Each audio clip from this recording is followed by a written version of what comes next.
नमस्कार दोस्तों, आज हम जिस रचना की चर्चा करने जा रहे हैं उसका नाम है महाभोज। महाभोज मन्नू भंडारी का एक बहुत ही लोकप्रिय उपन्यास है, बहुत ही पॉपुलर उपन्यास है। यह एक विशिष्ट किस्म का उपन्यास है। इसे इस विशेष दर्जा भी दिया गया है, वह इसलिए क्योंकि यह एक राजनीतिक उपन्यास है। और कैसा राजनीतिक उपन्यास? जो कि एक महिला द्वारा लिखा गया है। तो इसमें विशेष क्या है? विशेष इसलिए कि भारतीय राजनीति को हम जब देखेंगे तो एकाध इक्के दुक्के उदाहरणों को छोड़ दें तो भारतीय राजनीति में महिलाओं की भूमिका बहुत अधिक नहीं रही। महिलाओं का वर्चस्व भारतीय राजनीति में नहीं दिखाई पड़ता। भारतीय राजनीति में महिलाओं की दावेदारी बहुत अधिक नहीं दिखाई पड़ती, कुछ एक उदाहरणों को अगर हम छोड़ दें तब। लेकिन इस उपन्यास को देखिए, ये उपन्यास एक महिला द्वारा लिखा गया है और राजनीतिक उपन्यास। और इस उपन्यास में राजनीतिक जीवन की जो विडंबनाएं हैं, जो विभीषिकाएं हैं, जो समस्याएं हैं, किस किस तरह से इसमें अवसरवादिता, भ्रष्टाचार, इन आज़ादी के बाद के इन वर्षों में राजनीति में क्या क्या दूषण आ गया है, क्या क्या समस्याएं आ गई हैं, किस तरह से इसमें हिपोक्रेसी यानी पाखंड आ गया है, किस तरह से इसमें अवसरवादिता आ गया है, दोहरे मापदंड हो गए हैं। तो इन सब चीज़ों को इसमें बड़ी सटीकता से, बड़ी सार्थकता से अभिव्यंजित किया गया है, इसलिए यह उपन्यास विशिष्ट है। तो हम देखते हैं ये विशिष्ट क्यों है। सबसे पहले तो देख लें, ये एक महत्वपूर्ण बिंदु है, इसलिए आपको जानना है कि यह किस पर है। राजनीतिक उपन्यास है, इसकी विषय वस्तु कैसी है? राजनीतिक है। अगर लिखा किस पर द्वारा गया है? एक महिला द्वारा लिखा गया है, जबकि महिलाओं की भागीदारी, सक्रिय भागीदारी हमारे यहाँ राजनीति में बहुत अधिक नहीं रही, वैसी नहीं रही जैसे कि होनी चाहिए थी। और इसमें जो राजनीतिक जीवन की जो सच्चाई है, राजनीतिक जीवन को जो सच्चाई है उसको बड़ी बेबाकी के साथ, बड़ी सटीकता के साथ अभिव्यंजित किया गया है, इसलिए यह उपन्यास एक विशिष्ट महत्व रखता है। आप वैसे भी पढ़ेंगे तो आपको हिंदी साहित्य में राजनीतिक उपन्यासों की संख्या बहुत कम मिलेगी। आप मुझे तो महाश्वेता देवी के कुछ उपन्यास देखेंगे जो कि वामपंथी राजनीति से प्रेरित है, वामपंथी विषय वस्तु को लेकर लिखे गए उपन्यास हैं। तो वैसे उपन्यास बहुत कम मिलते हैं। राजनीतिक जिक्र मिल जाएगा आपको उपन्यासों में, चाहे वो जैसे आप देखें राज दरबारी हो, एक तरह से वो सामाजिक यथार्थ का उपन्यास है, लेकिन उसमें भी राजनीतिक जिक्र आपको दिख जाएगा। राजनीति में क्या क्या समस्याएं उभरी हैं, कैसे कैसे अपरिपक्वता उभरी है, कैसे कैसे अवसरवाद निकला है, यह इस उपन्यास में भी दिख जाएगा। और भी बहुत सारे उपन्यास हैं, उनमें राजनीति की चर्चा तो होगी, लेकिन राजनीति पर ही केंद्रित उपन्यास हो, ऐसे उपन्यासों की संख्या कम है। इसलिए ये उपन्यास महत्वपूर्ण है, विशिष्ट महत्व रखता है, और इसीलिए आपके सिलेबस में भी है, पाठ्यक्रम में भी है। महाभोज जब आप देखेंगे तो महाभोज का रचना काल क्या है? 1979, 1979 इसका क्या है? रचना काल है।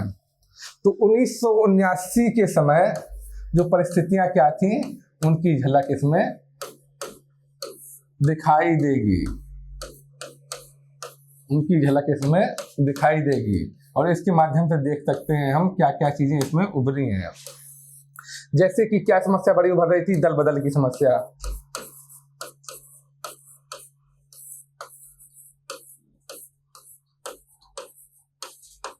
उस समय की राजनीति में दल बदल की आपको समस्या इसमें, इस उपन्यास में दिखेगी कि कैसे राव और चौधरी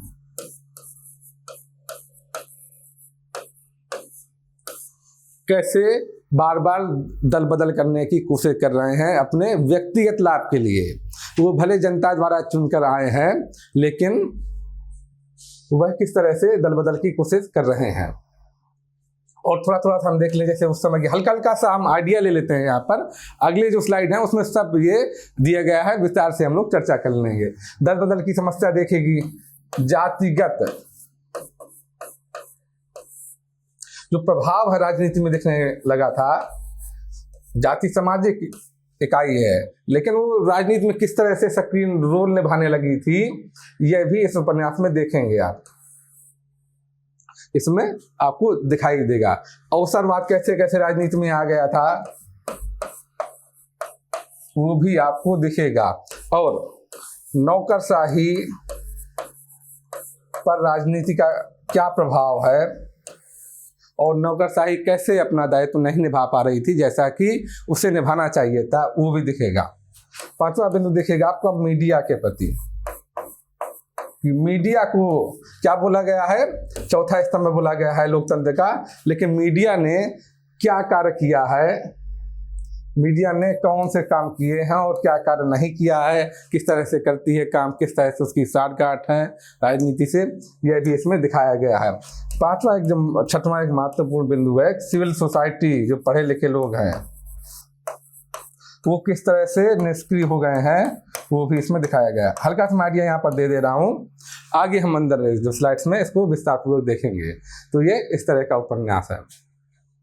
ये किस तरह उपन्यास को अगर घटना चरित्र या स्थिति के अनुसार देखें तो उसी हिसाब से उपन्यासों का नामकरण कर दिया जाता है कि कौन सा उपन्यास किस तरह का है। जैसे कि आप देखेंगे कि कुछ उपन्यासों के कुछ रचनाओं को माना जाता है कि क्या है, चरित्र प्रधान है। ये चरित्र प्रधान के आधार पर, चरित्रों की प्रधानता के आधार पर, या घटना प्रधान होगी रचना इस तरह से बांट दी जाती हैं। और पूछ भी लिया जाता है कि रचना कैसी है, चरित्र प्रधान है कि घटना प्रधान है कि स्थिति प्रधान है, कोई रचना किस तरह की रचना है। रचनाओं को कई हिसाब से बांटा गया है। जैसे कि एक वर्गीकरण को वो देखा था हमने कि राजनीतिक है, सामाजिक है, धार्मिक है, कैसी आर्थिक है, किस तरह की रचना है, किस चीज़ का प्रभाव उसकी विषय वस्तु के आधार पर रचना बांटी जाती है। दूसरा, जो हम लोग पढ़ते हैं, जो तत्व पढ़ते हैं उपन्यास के तत्व, उनके आधार पर भी बांट लिया जाता है कि कैसी रचना है। जैसे कि यह रचना चरित्र प्रधान है। चरित्र प्रधान वैसी रचनाएं होती हैं जो किसी चरित्र को आधार बनाकर कथा पूरी चलती है, उसी की इर्द गिर्द पूरी कथा घूमती है। जैसे दिव्य आप देखेंगे इस तरह। घटना प्रधान वो रचना या उपन्यास या नाटक होंगे जिसमें घटनाओं का महत्व ज़्यादा होगा, किसी विशेष घटना को आधार बनाकर पूरी कथा लिखी जाती है। इसी स्थिति प्रधान क्या होगा कि जहाँ पर स्थितियों का महत्व ज़्यादा हो, जहाँ पर स्थितियों का महत्व, स्थितियों की वैल्यू ज़्यादा होगी, तो वो रचना स्थिति प्रधान होगी। अगर महाभोज के संदर्भ में देखेंगे तो महाभोज कैसा है, स्थिति प्रधान उपन्यास है। क्यों? क्योंकि यहाँ कोई भी चरित्र ऐसा नहीं है जिस पर पूरी रचना आधारित हो, जिस पर पूरी रचना घूम रही हो। यहाँ पर बहुत सारे चरित्र हैं जो मिलजुल कर कथानक को बुन रहे हैं, चाहे वो दास साहब हों, सुकुल बाबू हों, विश्वेश्वर हो, बिंदा हो। विश्वेश्वर भले रचना में मर गया है लेकिन वो पूरी रचना में आपको मौजूद देखेगा। तो चरित्र प्रधान इसको नहीं मान सकते। घटना प्रधान इसलिए नहीं मान सकते क्योंकि किसी एक विशेष घटना पर आधारित नहीं है। कोई भी घटना इतनी इंपॉर्टेंट नहीं कि उसी पर आधारित पूरा उपन्यास माना जाए, बल्कि घटनाओं की एक श्रृंखला है, क्रम है। तो इसको क्या माना जाएगा, स्थिति प्रधान। क्यों? क्योंकि इसमें क्या दिखाया गया है, इसका मूल तत्व क्या है, मूल सार क्या है कि तत्कालीन समय में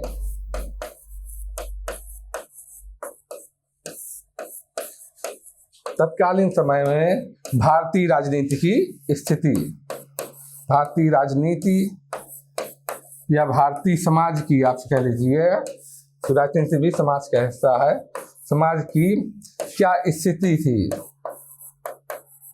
और उसी के हिसाब से इस रचना का नामकरण भी तय हुआ है। इसका नामकरण ऐसा क्यों है ये हम आगे देखेंगे। पहले एक बार उपन्यास के बारे में चर्चा कर लेते हैं, फिर हम पढ़ेंगे कि इसका यही नामकरण क्यों किया गया है, ये नामकरण उपयुक्त है या नहीं, या इसके अलावा क्या नाम रखा जा सकता है। कभी कभी प्रश्न पूछ लेता है इसके बारे में भी। तो ये कैसा हुआ, स्थिति प्रधान है क्योंकि इसमें स्थिति को दिखाया गया है, स्थिति का आधार लेकर ही ये उपन्यास रचा गया है। जब भी हम लोग कोई ये यहाँ पर उसी की चर्चा जो मैंने की अभी, ये कैसा उपन्यास है, यह एक स्थिति प्रधान है। और इसकी सबसे बड़ी विशेषता क्या है कि हमारे देश की राजनीति में पुरुषों का वर्चस्व होने के बावजूद उस राजनीति की कमियों, विडंबनाओं, दोगलेपन, अवसरवाद को उजागर करने का कार्य एक महिला लेखिका द्वारा किया गया है। यह उपन्यास की विशेषता है, यह उपन्यास का एक विशेष लक्षण है, इसलिए ये उपन्यास विशिष्ट है। तत्कालीन परिस्थितियां आप देखते हैं हम, जिस समय यह उपन्यास लिखा गया था उस समय की परिस्थितियां क्या थी, क्योंकि उनका प्रभाव किसी भी रचना पर पड़ता है, स्वाभाविक रूप से आता है। ये तो आप देखेंगे कि उपन्यास कब लिखा गया, 1979 में लिखा गया है। अब बेलछी कांड घटना हुई थी, एक पटना जिले में एक नरसंहार हुआ था, जिसमें दलितों की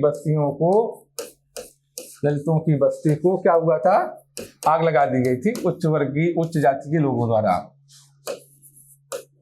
और ये इसकी चर्चा बहुत जोरों पर रही थी, और उसमें क्या हुआ, जिंदा जल गए थे, बहुत से लोग जिंदा जला दिए गए थे। इस वजह से इसकी चर्चा बहुत जोरों पर रही थी। ये पटना जिले का एक नरसंहार है, बेलछी कांड। ये कब हुआ था, 1977 की घटना है।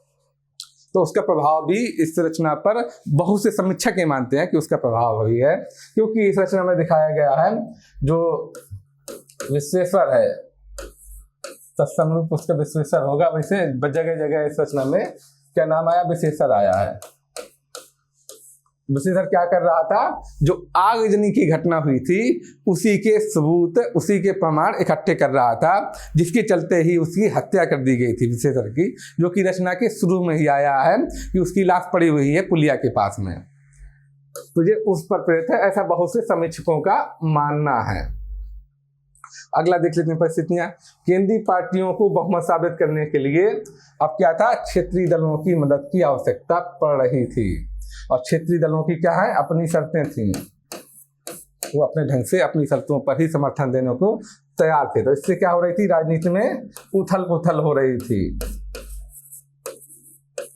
और जब शर्तें आने लगेगी तो क्या होगा, अवसरवाद बढ़ जाएगा, लोग बार्गेनिंग करेंगे, ज्यादा से ज्यादा चीजें लेने की कोशिश करेंगे, ज्यादा से ज्यादा लाभ प्राप्त करने की कोशिश करेंगे। और क्षेत्रीय दलों का भी महत्व बढ़ा था। दलितों में बढ़ती जागरूकता, दलितों में क्या हो रहा था, जागरूकता बढ़ रही थी भारत में, और इससे क्या हो रहा था, राजनीति में भी उनका दखल बढ़ रहा था। लेकिन दूसरा पक्ष ये भी था कि उनको क्या माना गया था, सिर्फ एक वोट बैंक की तरह देखा जा रहा था। विभिन्न पार्टियों द्वारा, राजनीतिक गुटों द्वारा उनको एक वोट बैंक की तरह देखा जा रहा था। जैसे इसमें शुक्ल जी बोलते हैं, ये रचना आप पढ़ेंगे कि बस इन दलितों के सारे वोट इस बार मिल जाएं, बस अब तुम्हारी जय है। तो जिस भाव से देखते हैं कि उनको जो दलितों पर अत्याचार हुआ है उससे संवेदना नहीं है, उससे उनको विशेष मतलब नहीं है। उनको क्या चाहिए कि किसी तरह दलितों को इमोशनल ब्लैकमेल करके, भावनात्मक रूप से उनको अपने प्रभाव में लेके क्या करना है, हमको वोट बैंक में बदल लेना है, उनसे अपने वोट ले लेने हैं, उनको बस सिर्फ इससे मतलब है। तो अवसरवादिता यहाँ पर दिखती है, और यहाँ पे दिखता है दलितों को क्या है, एक तरह से वोट बैंक समझा जाने लगा था। ये वही अगला पॉइंट वही है कि वोट बैंक की राजनीति में दलितों का इस्तेमाल। वोट बैंक की राजनीति में क्या था, क्षेत्रवाद बड़ा था, विभिन्न तरह के धरती पुत्र, कई तरह की इस तरह की संकल्पनाएं आई थी, क्षेत्रवाद बड़ा था, और जातिगत वोट बैंक बनने लगे थे। जातियां क्या हुई थी, एक वोट बैंक का गुटबंदी का आधार बन गई थी। तो ये चीजें आप देखेंगे इस उपन्यास में भी, ये चीजें स्पष्टता से दिखाई देती हैं जो उस समय की परिस्थितियां थी। दल बदल की घटनाएं खूब सामने आ रही थी, और मैंने पहले भी चर्चा की कि इसमें जैसे राव और चौधरी हैं, वो लोग क्या कर रहे हैं, वो बस अपने फायदे के लिए, अपने व्यक्तिगत लाभ के लिए कहीं भी जाने को तैयार हैं, किसी भी गुट में शामिल होने को तैयार हैं, और उन्हीं के चलते जो इसमें लोचन भैया हैं, उनकी हालत खराब हो जाती है, उनकी स्थिति खराब हो जाती है, क्योंकि ये लोग शुरुआत में उनका समर्थन देने को कहते हैं दास साहब के विरुद्ध, बाद में लेकिन फिर पुनः दास साहब के भय, दबाव और प्रलोभन के आगे वह घुटने टेक देते हैं। और ऐसे हालात में जो त्रिलोचन भैया है, जो बदलना चाहते हैं सिस्टम को, जो व्यवस्था में अंतर पैदा करना चाहते हैं, परिवर्तन लाना चाहते हैं समाज में, राजनीति में, उन लोगों की स्थिति खराब हो जाती है। तो दल बदल की घटनाएं आने लगी थी। उसी समय एक मुहावरा चला था, आया राम गया राम। कि एक ही विधायक या एक ही जो सांसद है एक बार दूसरी पार्टी में गया सुबह को, शाम को फिर उसी पार्टी में आ गया, अगले सुबह फिर अगली पार्टी में चला गया। इस तरह की घटनाएं भी सामने आ रही थी। आगे देखते हैं, राजनीति में धन बल और बाहुबल का प्रयोग, मसल पावर और मनी पावर, इन दोनों का प्रयोग तेजी से बढ़ रहा था। उस समय कहीं बूथ कैप्चरिंग की घटनाएं देख लीजिए, या जबरन वोट डलवाना, इस तरह की घटनाएं सामने आ रही थी। आप उस समय के अखबारों में देखेंगे, पढ़ेंगे तो इस तरह की घटनाएं खूब सामने आ रही हैं कि चुनाव जीतने के लिए तरह तरह से प्रयोग करना, हिंसा का प्रयोग करना, धन का प्रयोग करना। अभी भी कहीं कहीं पर आप देखेंगे लोग इस तरह के प्रयास करते हैं। ये एक तरह से लोकतंत्र को नुकसान पहुंचाने वाली बात है, लोकतंत्र को दूषित करने वाली बात है, लेकिन लोग ऐसे इस तरह के प्रयास करते हैं क्योंकि हर तरह से प्रत्याशी होते हैं राजनीति में, हर तरह के लोग होते हैं। तो इस तरह की चीज़ें भी खूब सामने आ रही थी। ये सब चीज़ें आपको इस रचना में दिखाई पड़ेंगी, इस रचना में दिखती हैं। अब देखते हैं हम इस रचना के प्रमुख पात्र क्या हैं, एक नज़र डाल लेते हैं, क्योंकि जब आप उपन्यास पढ़ेंगे तो खुद ब खुद ये सब चीज़ें सामने आ जाएंगी। हल्का सा एक नज़र डाल लेते हैं हम लोग कि मुख्य पात्र कौन कौन से हैं। मुख्य पात्र हैं दास साहब हुए। एक तो दास साहब कौन है? मुख्यमंत्री हैं राज्य के, जिस राज्य की घटना का ये जिक्र हो रहा है, इसी राज्य में गांव पड़ता है कौन सा? सरोहा। वैसे तो बहुत छोटा सा गांव है, लेकिन ये महत्वपूर्ण इसलिए हो गया है। और यहाँ पर हुआ क्या, महत्व विश्वेश्वर जो था उसकी हत्या कर दी गई है, उसकी मृत्यु हो गई है। लेकिन ऐसे तो मृत्यु होती रहती है, ये महत्वपूर्ण क्यों हो गया? भाई किसी एक व्यक्ति की जो जनता को जागरूक कर रहा था, जो कि उस आगजनी के लेकर प्रमाण जुटा रहा था, उसकी मृत्यु होना कोई बड़ी बात नहीं है, मामला रफा दफा भी किया जा सकता था। लेकिन यहाँ पर महत्वपूर्ण क्या हुआ? महत्वपूर्ण इसलिए हो गया है कि वहां पर अभी सरोहा में चुनाव होने वाले हैं, इसलिए माहौल गर्म हो गया है, मामला महत्वपूर्ण हो गया है। क्योंकि अब ये मसला कैसा हो गया, राजनीतिक हो गया है, राजनीतिक दांव पेच वाला हो गया है, इसलिए यह मामला, पूरी घटना महत्वपूर्ण हो गई है। सुकुल बाबू ये विपक्षी हैं, जो पहले मुख्यमंत्री रहे थे, ये विपक्षी दल के नेता हैं, और यह विपक्ष इस जगह से, ये इस सरोहा से चुनाव लड़ रहे हैं विपक्षी के तौर पर, ये अपनी पार्टी से चुनाव लड़ रहे हैं। सत्ता प्रतिपक्ष यानी विपक्ष में है वो, पूर्व मुख्यमंत्री और सरोहा गांव की विधानसभा सीट के प्रत्याशी। इस समय वो यहाँ से चुनाव लड़ रहे हैं और चुनाव जीतना चाहते हैं, इसलिए मामला ज्यादा तूल पकड़ा है। ये मामला इसलिए महत्वपूर्ण हो गया। अप्पा साहब कौन है? सत्तारूढ़ पार्टी की अध्यक्ष हैं। जो सत्तारूढ़ पार्टी कौन सी है? दास साहब वाली पार्टी है, उसके ये अध्यक्ष हैं। लखन सिंह कौन है? लखन सिंह सरोहा गांव की सीट से सत्ताधारी पार्टी का प्रत्याशी है।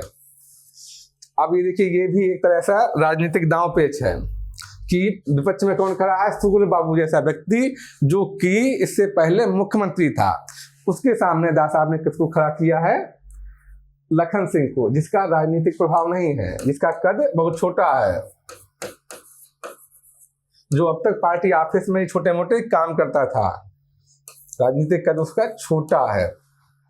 लेकिन दास साहब ने ऐसा क्यों किया? क्या दांव खेला है? इसके जरिए वो असल में जो सुकुल बाबू हैं, उनका कद भी नीचा करना चाहते हैं कि हम लखन को अगर जिता ले गए, लखन सिंह को, तो इससे ये साबित होगा कि वह एक छोटा से जो प्रत्याशी है, छोटा मोहरा है हमारी पार्टी का, जिसका कद बहुत छोटा है, उससे भी हार जाते हैं, उससे भी हार चुके हैं। एक तरह से इनकी छवि धूमिल करने के लिए यह दांव खेला गया है मुख्यमंत्री के द्वारा। एसपी कौन है? सक्सेना, उस इलाके का, उस डिस्ट्रिक्ट का एसपी है सक्सेना, पुलिस अधीक्षक हैं। डीआईजी कौन है? वहां के उस क्षेत्र के सिन्हा। ये कैसा है? बड़ा ही स्वार्थी चरित्र है। ये अपने लाभ के लिए, ये अपने पदोन्नति के लिए, अपने पद पर बने रहने के लिए, अच्छे अच्छे पदों पर प्रमोशन के लिए कुछ भी कर सकता है। दास आप जैसा बोलेंगे, जो बोलेंगे, जिस तरह पे इशारा कर देंगे, वह वैसा ही कर देता है। और वो इसीलिए जब वास्तव में एसपी जो सक्सेना है जांच करना चाहते हैं, सत्य को उजागर करना चाहते हैं पुलिस रिपोर्ट में, पुलिस इंक्वायरी में, तब दास साहब को लगता है कि इससे बात गड़बड़ हो जाएगी। ये इलेक्शन का टाइम है, चुनाव का टाइम है, अगर सत्य सामने आ गया तो पार्टी की हालत कमजोर हो जाएगी। शासन, जो प्रशासन हम संभाल रहे हैं, सत्ताधारी पार्टी है, उसकी किरकिरी हो जाएगी। उसकी इमेज खराब हो जाएगी, इसलिए वो क्या करते हैं, डीआईजी सिन्हा से बोलते हैं कि रिपोर्ट बदल दो, रिपोर्ट बदला देते हैं और ये आदमी तैयार हो जाता है अपने प्रमोशन के चक्कर में। ये देखा गया कि बड़ा स्वार्थी चरित्र है। दत्ता बाबू कौन है? एक मसाल जो पत्रिका है, समाचार पत्र है, उसके संपादक हैं। जब तक सरकार द्वारा इनको समर्थन नहीं मिलता, लाभ प्राप्त नहीं होता, तब तक ये क्या करता है, यह ईमानदार बनने का ढोंग करता है। ये व्यक्ति यह मुख्यमंत्री के खिलाफ, सरकार के खिलाफ खूब छापता है। लेकिन एक बार जब दास साहब उसको ऑफिस में बुलाते हैं और उसको लालच देते हैं कोटा और परमिट का, तब उसकी जो मसाल की आग है वो शांत पड़ जाती है, वह एकदम से बुझ जाती है, वह एकदम मुख्यमंत्री के चरणों में लौट जाता है और सिर्फ मुख्यमंत्री की सराहना ही लिखता है।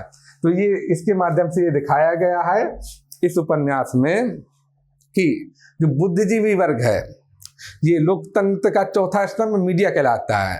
मीडिया को लोकतंत्र का चौथा स्तंभ माना जाता है, जिसका काम क्या था कि जो लोकतंत्र के 3 स्तंभ हैं, कार्यपालिका, व्यवस्थापिका, न्यायपालिका, उसको ये मार्गदर्शन दे, राय दिखाए अगर वो गलत रास्ता पकड़ रहे हैं या उनसे कुछ खामियां हो रही हैं, उनसे कुछ गलतियां हो रही हैं अनजाने में, तो ये जो लोकतंत्र का चौथा स्तंभ है मीडिया है, वह मार्गदर्शन करे, रास्ता दिखाए, खामियां उजागर करे, ये माना गया था। लेकिन वह कैसा हो गया है, तो लोकतंत्र का चौथा स्तंभ खुद ही कार्यपालिका के आगे दंडवत हो गया है, वो खुद ही विधायिका के आगे दंडवत हो गया है। यह दिखाया जा रहा है, ये अपना कार्य नहीं कर पा रहा है। यानी जो बुद्धिजीवी वर्ग है हमारे देश का, हमारे समाज का, वह अपना कार्य ढंग से नहीं कर रहा है। इसी को आप देखेंगे मुक्तिबोध ने बार बार ये बात उठाई है, मध्यम वर्गीय बुद्धिजीवी का आत्मसंघर्ष देखिए, तो उसमें बार बार यही बात उठाई गई है कि हमारे देश का जो मध्यम वर्ग है, जो बुद्धिजीवी है, मध्यम वर्गीय बुद्धिजीवी है, वो अपना काम ढंग से नहीं कर रहा है, यही देश के पतन का कारण है, यही देश की दुर्दशा का कारण है, बार बार मुक्तिबोध ने कहा है। तो वहाँ से आप इसकी तुलना भी कर सकते हैं कि किस तरह यहाँ पर भी वही बात लेखिका ने दिखाई है। महेश क्या एक रिसर्च स्कॉलर है, एक रिसर्च स्कॉलर है महेश, वो यहाँ पर एक तरह से रिसर्च करने आया है गांव के जीवन पर। तो उसके बारे में यहाँ पर भी दिखाया गया है कि कैसे लोग निष्क्रिय हैं, इस तरह से सक्रिय होना चाहिए था, विश्वेश्वर की मदद करनी चाहिए थी, ये लोग सक्रिय नहीं है। हीरा कौन है? बीसू का पिता, बीसू यानी विश्वेश्वर, बीसू का पिता है हीरा, विश्वेश्वर उर्फ बीसू। ये एक महत्वपूर्ण पात्र, हालांकि ये जिंदा नहीं है, पूरी रचना में मर चुका है पहले ही, जैसे कहानी शुरू होती है इस उपन्यास का कथानक आरंभ होता है, उससे पहले ही मर चुका है ये, लेकिन वह पूरी रचना में हर जगह मौजूद दिखाई देगा। ये कौन है? हरिजनों का हमदर्द, दलितों का हमदर्द है, जो कि दलित बस्ती में आग जली के सबूत इकट्ठा करने के लिए, प्रमाण इकट्ठा करने के कारण उसको मार दिया जाता है जहर खिलाकर। बिंदेश्वरी उर्फ बिंदा, बिंदा नाम बार बार आया है, वो कौन है? बीसू का अभिन्न मित्र है। और वह जब बीसू को मार दिया गया है, बीसू को, तो वह उस चीज के लिए जांच करवाना चाहता है कि बीसू अपनी मौत नहीं मरा, बल्कि इसकी हत्या की गई है। और किन लोगों ने हत्या की है? यह हत्या उन लोगों ने की है जो नहीं चाहते थे कि जो दलित बस्ती में आग लगी थी उसकी इंक्वायरी हो, उसकी जांच हो सके। तो जो लोग नहीं चाहते थे उन्हीं लोगों ने बीसू की हत्या कर दी है। बिंदा उसका मित्र है, वो जांच कराना चाहता है, लेकिन इसका भी देखेंगे अंत में हाल, क्योंकि प्रशासन और बाकी जो व्यवस्थाएं हैं, चाहे मीडिया हो, जो ये इसको पसंद नहीं कर रहे, नहीं चाह रहे कि छत खुले, इसके लिए इसकी हालत भी आप देखेंगे अंत में बुरी हो जाती है। रुकमा क्या है? बिंदा की पत्नी। तो ये उपन्यास के प्रमुख पात्र थे। जोरावर क्या है? ये भी पात्र है जो स्थानीय बाहुबली है, और ये दास साहब का खास आदमी है, दास साहब का सहयोगी है। दास साहब कैसे व्यक्ति हैं? दास साहब दोगले व्यक्तित्व के व्यक्ति हैं, अवसरवादी व्यक्ति हैं। तो हमदर्द किनके बनते हैं? हमदर्द बनते हैं दलितों के, हमदर्द बनते हैं दलितों के। और वो समर्थन किसका करते हैं? जोरावर सिंह का। तो यहाँ पर दिखता है कि किस तरह से दोगलापन उनके व्यक्तित्व में आ गया है, छा गया है, किससे प्रतिबिंबित हो रहा है। लखन सिंह कौन है? सरोहा गांव की सीट से सत्ताधारी पार्टी का प्रत्याशी है, दास साहब का विश्वास पात्र व्यक्ति है। लोचन भैया कौन है? सत्ताधारी पार्टी के असंतुष्ट विधायक जो सरकार की कार्यप्रणाली से, सत्ताधारी पार्टी से कार्यप्रणाली से नाखुश हैं और वह उसमें परिवर्तन करना चाहते हैं, लेकिन परिवर्तन हो नहीं पाता क्योंकि सारे लोग कैसे हैं? अवसरवादी हैं, भ्रष्ट है। दत्ता बाबू कौन है? मसाल जो समाचार पत्र है उसके संपादक है। अब देखते हैं इस रचना की संवेदनात्मक विशेषताएं। इसका संवेदना पक्ष, जब भी हम कोई रचना पढ़ते हैं तो उसका संवेदना पक्ष भी पढ़ते हैं, शिल्प पक्ष भी पढ़ते हैं। हम ये भी देख लेंगे एक बार कि उपन्यास के तत्व के आधार पर इसकी व्याख्या कैसे कैसे होगी, वो भी नजर मार लेंगे। पहले हम इसका संवेदना पक्ष पढ़ते हैं। इस संवेदना पक्ष में क्या क्या बिंदु समाहित हैं, क्या क्या बिंदु लिए गए हैं इसमें। सबसे पहले बिंदु है जो इसका मूल तत्व है, मूल सार है कि राजनीतिक अवसरवाद की अभिव्यक्ति। किस तरह से राजनीति में अवसरवाद समा गया है, किस तरह से संवेदनहीनता आ गई है, कैसे कैसे दल बदल और मौका परस्ती की भावना आ गई है, ये सब आप देखेंगे इस उपन्यास में। तो राजनीति के अवसरवाद की अभिव्यक्ति कैसे कैसे इस उपन्यास में दिखती है वो देखिए। पहला बिंदु, दास तथा अन्य नेताओं का दोगलापन इसमें स्पष्ट रूप से दिखता है। बोलते कुछ और है ये लोग और करते कुछ और है, मन में कुछ और है, हृदय में कुछ और है और सामने कुछ और दिखावा कर रहे हैं। दिखावटीपन, दोगलापन बहुत दिखेगा, ये सारे नेताओं में दिखेगा, सारे, और सिर्फ नेताओं में नहीं, चाहे वो मीडिया के लोग हैं कि सच्चाई कुछ और है और दिखा कुछ और है, चाहे वो प्रशासन के लोग हों उसमें भी यह दोगलेपन की भावना आपको दिखेगी। सारे नेता देखेंगे आप, चाहे वो दास साहब तो है ही हैं, जैसा कि एक मैंने बिंदु बताया था कि वह शुभचिंतक बनते हैं दलितों के, दलितों का वोट बैंक पाकर ही वह सत्ता में आसीन हुए हैं, लेकिन वास्तव में कौन उनका सहयोगी है? उनका सहयोगी जोरावर सिंह। वो बोलते हैं कि मारने वाले को सह दो और मरने वाले को हमदर्दी, दोनों ही हाथ में लड्डू है। तो ये जो इसका एक तरह देखेंगे, इस तरह की बातें इस रचना में दिखेंगी। ये क्या दिखाती हैं? दोगलापन को दिखाती हैं, राजनीतिक दोगलेपन को दिखाती हैं। जैसे ये नमूना देखिए, कोटेशन देखिए, राजनीति मेरे लिए स्वार्थ नीति नहीं है और चाहता हूं कि मेरे साथ काम करने वाले लोग भी इस बात को समझ लें। ये कथन किसका है? ये दास साहब का कथन है कि बोलते कुछ और है, बोल ये बात रहे हैं, लेकिन वास्तव में क्या है कि वह स्वार्थ नीति पर ही काम करते हैं। वो पूरी तरह से अपने व्यक्तिगत लाभ के लिए काम करते हैं और सत्ता में बने रहने के लिए कितना भी नीचा गिर सकते हैं, किसी भी स्तर पर गिर सकते हैं। वैसे व्यक्ति हैं दास साहब, इसमें दास साहब वैसा ही व्यक्ति है यहाँ पर। ये दास साहब का कथन है। ये दूसरा बिंदु देख लिए, संवेदनहीनता किस कदर आ गई है, किस तरह से काइयापन मौजूद है। ये मारने वाले को सह दो और मरने वाले को हमदर्दी, दोनों हाथ में लड्डू। संवेदनहीनता इस कदर है कि जो दलित बस्ती में आग लगी है उससे किसी को बहुत लेना देना नहीं है, उससे किसी कोई मतलब नहीं है। और बाद में यह साबित भी कर दिया जाता है, साबित करने की कोशिश होती है कि जो विश्वेश्वर है उसकी हत्या भी कौन जिम्मेदार है उसकी हत्या का? उसकी हत्या उसके मित्र बिंदा ने की है। इस तरह से तोड़ मरोड़ के प्रमाण पेश किए जाते हैं, इस तरह से आकलन किया जाता है, इस तरह से अनुमान लिखे जाते हैं फाइलों में, ताकि इंक्वायरी रिपोर्ट से ये साबित हो जाए कि विश्वेश्वर की यानी बीसू की मौत का जवाब दे जिम्मेदार कौन है? बिंदा है, जो कि सच्चाई नहीं है। लेकिन ये अपने हित के लिए कैसा किसी स्तर पर गिर सकते हैं, ये दिखाता है संवेदनहीनता, काइयापन। दूसरी संवेदनहीनता की दलित बस्ती में आग लग गई, उस आग से मतलब नहीं किसी को, कितने लोग जल के मर गए, कितना बड़ा नरसंहार है, कितना बड़ा अपराध है, कितना बड़ा मानव का कितना बड़ा अपमान है, ये मानवता का कितना अपमान है। इससे किसी को मतलब नहीं है। मतलब किससे? क्योंकि बस कुछ ही समय में यहाँ पर चुनाव होने वाले हैं, इसलिए मामला क्या हुआ? तूल पकड़ रहा है। तो ये संवेदनहीनता दिखा रहा है, हमारे राजनीति की, हमारे समाज की संवेदनहीनता भी ये दिखा रहा है। तीसरा देखिए, दल बदल और मौका परस्ती की भावना।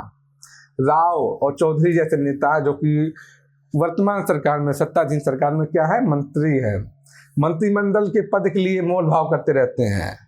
उनको ये उम्मीद है कि जब लोचन भैया की सरकार बनेगी तब उनको बेहतर पद नसीब होगा और अच्छा पद मिलेगा, इसलिए वह सरकार बदलने को तैयार हो जाते हैं। लेकिन जैसा कि दास साहब द्वारा इसमें दबाव डाला जाता है, थोड़ा सा भय दिखाया जाता है, तब वह पुनः लोचन भैया के साइड से हटके फिर से पुरानी पार्टी में अपने चले जाते हैं, उसी में ही शामिल रहते हैं। तो इसमें दिखाया गया है कैसे कैसे लोग अपने व्यक्तिगत लाभ के लिए दल बदल करते रहते हैं। इनकी अपनी कोई निष्ठा नहीं है। ये कैसे लोग हैं? अवसरवादी लोग हैं। अपनी पार्टी के लिए या जिन लोगों ने उन्हें वोट देकर वहां तक पहुंचाया है, उस जनता के लिए, उन लोगों के लिए, अपने क्षेत्र के लोगों के लिए इनके मन में जरा भी निष्ठा वाला भाव नहीं है, जरा भी सेवा वाला भाव नहीं है। अगला पॉइंट देखते हैं।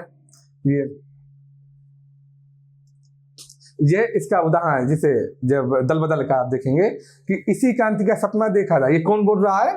लोचन जो भैया है उनका कथन है, लोचन बाबू का कथन है। इसी क्रांति का सपना देखा था और इसी टुच्चेपन की सौदेबाजी के लिए मंत्रिमंडल गिराने की बात सोच रहे हैं। वे नाम, लेबल, चेहरे भले अलग अलग हों, एक किसके लिए? राव चौधरी के लिए। इस तरह से नाम, चेहरे और लेबल भले अलग अलग हों, लेकिन अलगाव है कहाँ? सारे लोग, सुकुल बाबू, दास साहब, राव चौधरी, सारे लोग एक ही थैली के चट्टे बट्टे हैं। सब एक ही तरह के अवसरवादी लोग हैं, एक ही तरह से भ्रष्ट लोग हैं, एक ही तरह के धूर्त लोग हैं, एक ही तरह के दिखावटीपन वाले, एक ही तरह के पाखंडी लोग हैं।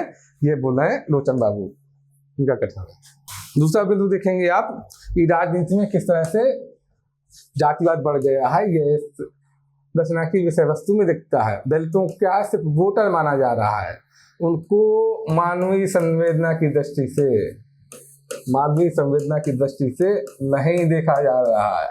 लोकतंत्र में क्या माना जाता है? लोकतंत्र में होना क्या चाहिए?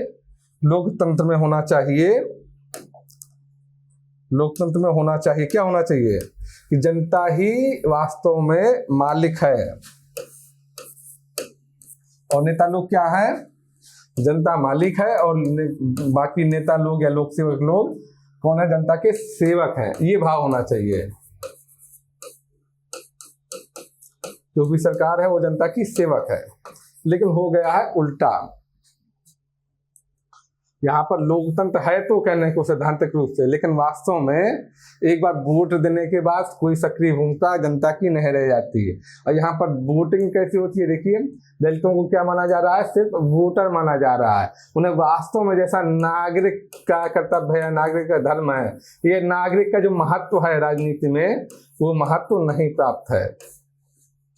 देखिए इसे सुकुल बाबू का, अब बचे हुए सारे वोट अपने पक्ष में करने पड़ेंगे, तब बात बनेगी। पर इन नीची जाति वालों का कुछ भरोसा नहीं है। इस सुकुल बाबू का कथन है, उनके लिए दलितों के मन में सच में संवेदना नहीं है। वो दिखावे के लिए माइक पर कुछ भी बोले, लेकिन वास्तव में उनके मन में दलितों के प्रति संवेदना नहीं है। वह सिर्फ इनको क्या मानते हैं? वोट बैंक मानते हैं, वोटर मानते हैं कि बस किसी भी तरह करके इन्हें भावनात्मक रूप से प्रभावित करके, इमोशनल ब्लैकमेल करके इनके सारे वोट अपने पक्ष में हम लोग कर लें। ये सुकुल बाबू, और ठीक यही मानना, इसी तरह का भाव दास साहब के मन में भी है। जैसे दूसरा देखिए, बस इन गरीब लोगों का क्या है? पैसा जेब में पड़ते ही दुख दर्द तो आधा दूर हो जाता है इनका। ये सुकुल बाबू का मानना है कि इन जो गरीब लोग हैं, वंचित लोग हैं, इनका क्या है? जैसे थोड़ा सा पैसा मिल जाएगा सत्ताधारी पार्टी की तरफ से, थोड़ा सा पैसा आ जाएगा, ये लोग सब कुछ भूल जाएंगे और उन्हीं के पक्ष में वोट दे देंगे। इन लोगों का कोई भरोसा नहीं है। ऐसी मानसिकता है इन लोगों, गरीबों के प्रति नेताओं की, नेताओं की, ये दिखाया गया है। अगला बिंदु देखिए, दूसरा ये होता है राजनीति में बढ़ता जातिवाद। तीसरा बिंदु देखिए, राजनीति में सत्ता प्राप्त करने के लिए भावनाओं का कैसा प्रयोग होता है। पहले तो देख लेते हैं होना क्या चाहिए। राजनीति में होना तो क्या चाहिए था कि तर्क का प्रयोग होना चाहिए था। तर्क का प्रयोग कैसे? कि पहले कोई पार्टी बताए, जो पार्टी का घोषणा पत्र होता है, उसमें वो बताए कि वह क्या क्या कार्य करेगी, कौन कौन से काम करेगी, और उसी के आधार पर उसको वोट मिले। उसके बाद चुनाव जीतने के बाद भी जनता या नागरिक समाज बार बार उसका मूल्यांकन भी करे कि फलाकार मीडिया से लेके बुद्धिजीवी से लेके जितने लोग हैं वो बार बार मूल्यांकन करे, टोके कि आपने घोषणा पत्र में ये चीज़ बोली थी तो आप ये कार्य नहीं कर रहे हैं। ऐसा होना चाहिए। राजनीति में चुनाव में भी कैसा प्रयोग होना चाहिए, तर्क का प्रयोग होना चाहिए कि मैं फला फला, हर पार्टी बताए कि मैं फला फला काम करूंगी, ये इस पार्टी के नेता ये काम करेंगे, मेरा इस ओर झुकाव है, मेरा इस तरफ दृष्टिकोण है, मैं मेरी पार्टी का मूल आधार मूल सूच ये है। लेकिन होता क्या है, होता क्या है जो वास्तव में जमीनी स्तर पर कि उसके बजाय भावनाओं का प्रयोग किया जाता है, तरह तरह से भावनाओं का प्रयोग किया जाता है। राजनीति में आप देखेंगे जो बड़े नेता है उसके पिता की अगर मृत्यु हो गई नेता या उस नेता की मृत्यु हो गई कि उसके पुत्र को बड़ी संख्या में भावनात्मक रूप से प्रभावित होने के कारण वोट मिल जाते हैं, वो आसानी से जीत जाता है। अक्सर आप देखेंगे इस तरह के बहुत सारे राज्यों में या बहुत सारी जगह पर, क्योंकि उसकी जो पिता की मृत्यु है उसका भावनात्मक रूप से इस्तेमाल किया जाता है। या जातिगत आधार पर आप देखेंगे वोट बैंकिंग होती है, वोटिंग होती है, वो क्या है जाति के आधार पर, क्षेत्र के आधार पर या अन्य चीज़ों के आधार पर जो वोटिंग होती है इस तरह के, वो क्या है कि राजनीति का क्या प्रयोग हो रहा है, सत्ता प्राप्ति के लिए भावनाओं का इस्तेमाल किया जा रहा है। तरह तरह के नारेबाजी दिए जाते हैं सांप्रदायिक आधार पर, धर्म के आधार पर, क्षेत्र के आधार पर, जाति के आधार पर, वो सब क्या है भावनाओं का प्रयोग है। और वैसे जब भावनाओं का प्रयोग हो तो क्या होगा, तर्क का प्रयोग नहीं होगा, तर्क पीछे चला जाएगा। और ऐसी स्थिति में जब जब भावनाओं का इस्तेमाल करके चुनाव जीते जाते हैं, भावनाओं का इस्तेमाल करके राजनीति में सत्ता प्राप्त की जाती है, तो क्या होता है विकास को प्राथमिकता नहीं रहती, फिर अन्य चीज़ें प्राथमिकता में आ जाती हैं। तब क्या होता है देश पतन की तरफ जाता है, देश में विकास को महत्व नहीं मिलता। तो ये सब देखेंगे आप राजनीति में सत्ता प्राप्ति के लिए भावनाओं का प्रयोग कैसे होता है, यह इस उपन्यास में दिखाया गया है। दास साहब द्वारा घटनाओं का रुख मोड़ने के लिए जैसे घरेलू उद्योग योजना का आरंभ, वो इसलिए कि जो घटना चल रही थी, मूल घटना चल रही थी कि किस तरह से दलित बस्तियों में आग लगा दी गई या विश्वेश्वर की हत्या कर दी गई ताकि उन घटनाओं पर पर्दा पड़ा रहे। वो सब जब घटनाएं विपक्षी दल द्वारा बार बार दिखाई जा रही थी, बार बार बोली जा रही थी, तो उन पर पर्दा डालने के लिए, घटनाओं का रुख दूसरी तरफ मोड़ने के लिए कि लोगों का ध्यान भटक के दूसरी तरफ चलाया जाए, दास साहब ने क्या किया, घरेलू उद्योग योजना आरंभ कर दी। घरेलू उद्योग योजना क्या की, आरंभ कर दी ताकि लोगों का ध्यान यहाँ चला जाए और लोगों को लगे कि जो सत्ताधारी पार्टी है वो किस तरह से लोगों का ख्याल रख रही है, किस तरह से लोगों को लाभ पहुंचा रही है। ये या दूसरा कैसे जो भावनात्मक रूप से प्रभावित करते हैं नेता। दास साहब जब गांव पहुंचे बीसू के, तो सबसे पहले क्या किया उन्होंने वो कहाँ गए, वह मंच की तरफ नहीं गए जो उनके लिए मंच बनाया गया था भाषण देने के लिए, रैली के लिए। वह रैली में जाने से पहले जो बीसू के पिता थे हीरा, उसके यहाँ गए, उससे मिले और हीरा को साथ लेकर फिर मंच पर गए, अपनी गाड़ी में बैठाया उन्होंने हीरा को। तो ये क्या है, एक तरह से भावना का प्रयोग है राजनीति में, ताकि लोगों को लगे कि वो जनता के कितने बड़े हितैषी हैं, निम्न वर्ग के कितने बड़े हितैषी हैं, ये निम्न वर्ग के प्रति वह कितने संवेदनशील है, ये देखे, इसलिए उन्होंने किया।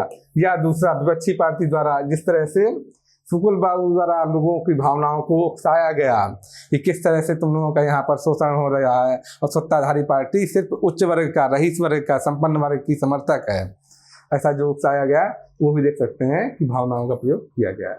अब अगला बिंदु देखते हैं, पत्रकारिता जगत की वास्तविकता का उजागर होना। पत्रकारिता जगत में या मीडिया में किस तरह से भ्रष्ट, लोभी, मक्कार और पक्षपाती लोग बैठे हुए हैं। कैसे पत्रकारिता इस तरह की पक्षपाती हो गई है, किस तरह से उसमें धन का प्रयोग हो गया है, किस तरह से वह अनैतिक हो गई है, अपना कार्य नहीं कर पा रही है, अपनी जिम्मेदारी का निर्वाह नहीं कर पा रही है, ये इसमें दिखाया गया है। जैसे कि दत्ता बाबू की जो मिसाल है, यानी उनका समाचार पत्र है, वह मसाल, उस मसाल की ऊष्मा गर्मी कोटा परमिट मिलते ही ठंडी हो जाती है, शांत हो जाती है। और वह जो दास साहब हैं, मुख्यमंत्री हैं, उनके जो किए गए कार्य हैं, गलत कार्य हैं, उनकी पार्टी द्वारा किए गए, उसको छापना बंद कर देते हैं और उनकी प्रशंसा में, उनकी सराहना में ही वह अपने समाचार पत्र में वर्णन लिखने लगते हैं। पांचवा पॉइंट देखिए, बुद्धिजीवी वर्ग की तटस्थता। बुद्धिजीवी वर्ग में कौन कौन आता है? बुद्धिजीवी वर्ग में आप देखेंगे, बुद्धिजीवी का अर्थ है जो बुद्धि के आधार पर जीविका कमाता है, उसे बोला जाता है बुद्धिजीवी वर्ग। जैसे मध्यम वर्गीय लोग आते हैं, क्योंकि वो बुद्धि के आधार पर वही लोग जीविका कमाते हैं। जैसे कि इसमें जितने भी होंगे आपके अध्यापक, जितने भी मैनेजर किस्म के लोग होंगे, आपके वकील होंगे और अन्य पढ़े लिखे लोग जो होंगे, तरह तरह के लोग, नौकरी पेशा लोग जो पढ़े लिखे हैं, वो सब लोग मध्यम वर्गीय बुद्धिजीवी में आते हैं। तो मध्यम वर्गीय बुद्धिजीवी का क्या मानना है, क्या सोचना है, ये देखिए। पढ़े लिखे लोगों ने देश में समाज में हो रहे शोषण अत्याचार के प्रति कैसी बेरुखी है। जैसे कि इस उपन्यास में भी दिखाया गया है कि सुबह सुबह अखबार आता है, अखबार में कोई व्यक्ति जो पढ़ा लिखा व्यक्ति है क्या दे पढ़ता है कि अरे इस फला गांव में यहाँ पर जो दलित बस्ती है उसमें आग लगा दी गई, कुछ लोगों को जिंदा जला दिया गया है। क्यों? क्योंकि वो अपनी मजदूरी मांग रहे थे। तो बस एक सेकंड की ये क्या पढ़ा लिखा व्यक्ति क्या करता है, बुद्धिजीवी है, एक से ओफो बड़ा गड़बड़ हो गई, बड़ी दिक्कत है, क्या चल रहा है देश में, बस बोलेगा, अखबार पलटाया, अखबार बुद्धि में चला गया। इससे ज़्यादा उसके मन में जरा भी संवेदनशीलता नहीं है, वो अपने दायित्व का पालन नहीं कर रहा है, जो नागरिक समाज का दायित्व होता है। नागरिक समाज मतलब सिविल सोसाइटी, इसके बारे में आप डिटेल में आप जब आप पॉलिटी पढ़ रहे हैं, राजनीतिक विज्ञान पढ़ेंगे, उसमें आता है। तो जो सिविल सोसाइटी का दायित्व है उसका पालन बुद्धिजीवी वर्ग नहीं कर रहा है। पढ़ा लिखा वर्ग सिविल सोसाइटी जो है उसका क्या दायित्व है कि वह चुनाव के पहले पूरे समाज को जागरूक करे, बताए, क्योंकि वो ज़्यादा बुद्धि से ज़्यादा समझदार है, उसका समय भी है, पढ़ा लिखा वर्ग है, वो बताए कि क्या क्या राजनीति में कौन कौन सा दल कैसा कर रहा है। और सरकार बनने के बाद भी वो सरकार से बराबर पूछे, बताए कि आपने ये वादे किए थे, आप पूरा नहीं कर रहे हैं, आपको ये कार्य करना था, आपने ये नहीं किया। तो इस तरह से जो ये दायित्व है सिविल सोसाइटी का, नागरिक समाज का, वो पूरा नहीं कर रहा। जो भी पढ़े लिखे लोग हैं वह समाज में शोषण हो रहा है, अत्याचार हो रहा है, उसके प्रति बेरुखी अपनाते हैं, उसके प्रति सक्रिय रूप से वो कोई कार्रवाई नहीं करते, कोई मांग नहीं करते सरकार से किस पर जांच होनी चाहिए, किस तरह होनी चाहिए, क्या होना चाहिए, इससे उनको विशेष मतलब नहीं है। वो सिर्फ अपने में ही वो वर्ग खोया हुआ है, बुद्धिजीवी वर्ग। जैसे कि पढ़े लिखे लोगों का सब कुछ देखते हुए चुप रहना, महेश जैसे लोग हैं जो कि स्कॉलर है, रिसर्च स्कॉलर है, वो सब कुछ देख रहा है कि गांव में क्या क्या चल रहा है, फिर भी वो सक्रिय नहीं होता, चुप रहता है। ये सब देखिए। और भी जैसे देखेंगे पढ़े लिखे वर्ग में यही नहीं, और भी जैसे थानेदार से लेकर जो भी पढ़े लिखे वर्ग हैं सब अपने फायदे की सोच रहे हैं। मीडिया का हमने देखा ही, पत्रकारिता जगत में जो लोग हैं जिनको अपनी सक्रिय दायित्व निभाना था, जिम्मेदारी निभानी थी, वो सब लोगों की मसाल ठंडी हो गई है। पूरी संवेदन की जो ऊष्मा है, संवेदनात्मक ऊष्मा है, वह पूरी तरह से ठंडी हो चुकी है। सिर्फ लोग अपने अपने व्यक्तित्व लाभ की बात ही सोच रहे हैं। तो जो बुद्धिजीवी वर्ग है वो किस तरह से तटस्थ है, इस रचना में बहुत बेहतर तरीके से दिखाया गया है कि बुद्धिजीवी वर्ग अपना दायित्व नहीं निभा रहा है। छठवां बिंदु देखते हैं हम, नेताओं के अंदर विद्यमान दोगलापन पाखंड। किस तरह से पाखंड विद्यमान है, किस तरह से दोगलापन विद्यमान है कि नेता लोग कहते कुछ और हैं और करते कुछ और हैं। इसमें जो प्रतीक के माध्यम से आप देखेंगे उसको भी, या व्यंग्य के माध्यम से देखेंगे, बड़ी अच्छे से ये चीज दिखाई गई है कि गांधी नेहरू आपको हर जगह विद्यमान मिलेंगे, हर ऑफिस में विद्यमान मिलेंगे, वो भले ही निर्जीव तस्वीरों के रूप में हों। अर्थात उनके जो मूल्य थे गांधी और नेहरू के, वो तो मर चुके हैं। उस मूल्यों पर कोई भी व्यक्ति नहीं चल रहा है, उनके दिखाए रास्ते पर कोई नहीं चल रहा है, खाली उनकी निर्जीव फोटो लगा दी गई हैं, उनकी तस्वीरें वह लगा दी गई हैं हर जगह, हमारे सरकारी ऑफिसों में या घरों में। लेकिन उन्होंने जो रास्ता दिखाया था, उन्होंने जो मूल्य दिए थे समाज को, उन मूल्यों पर कोई भी अमल नहीं कर रहा है, उनका कोई पालन नहीं कर रहा है। तो नेता कहते कुछ और है और करते कुछ और ही है। ये इसमें दिखाया गया है कि किस तरह से विसंगति व्याप्त है, किस तरह से विसंगति व्याप्त है उनके कथनी में और करने में।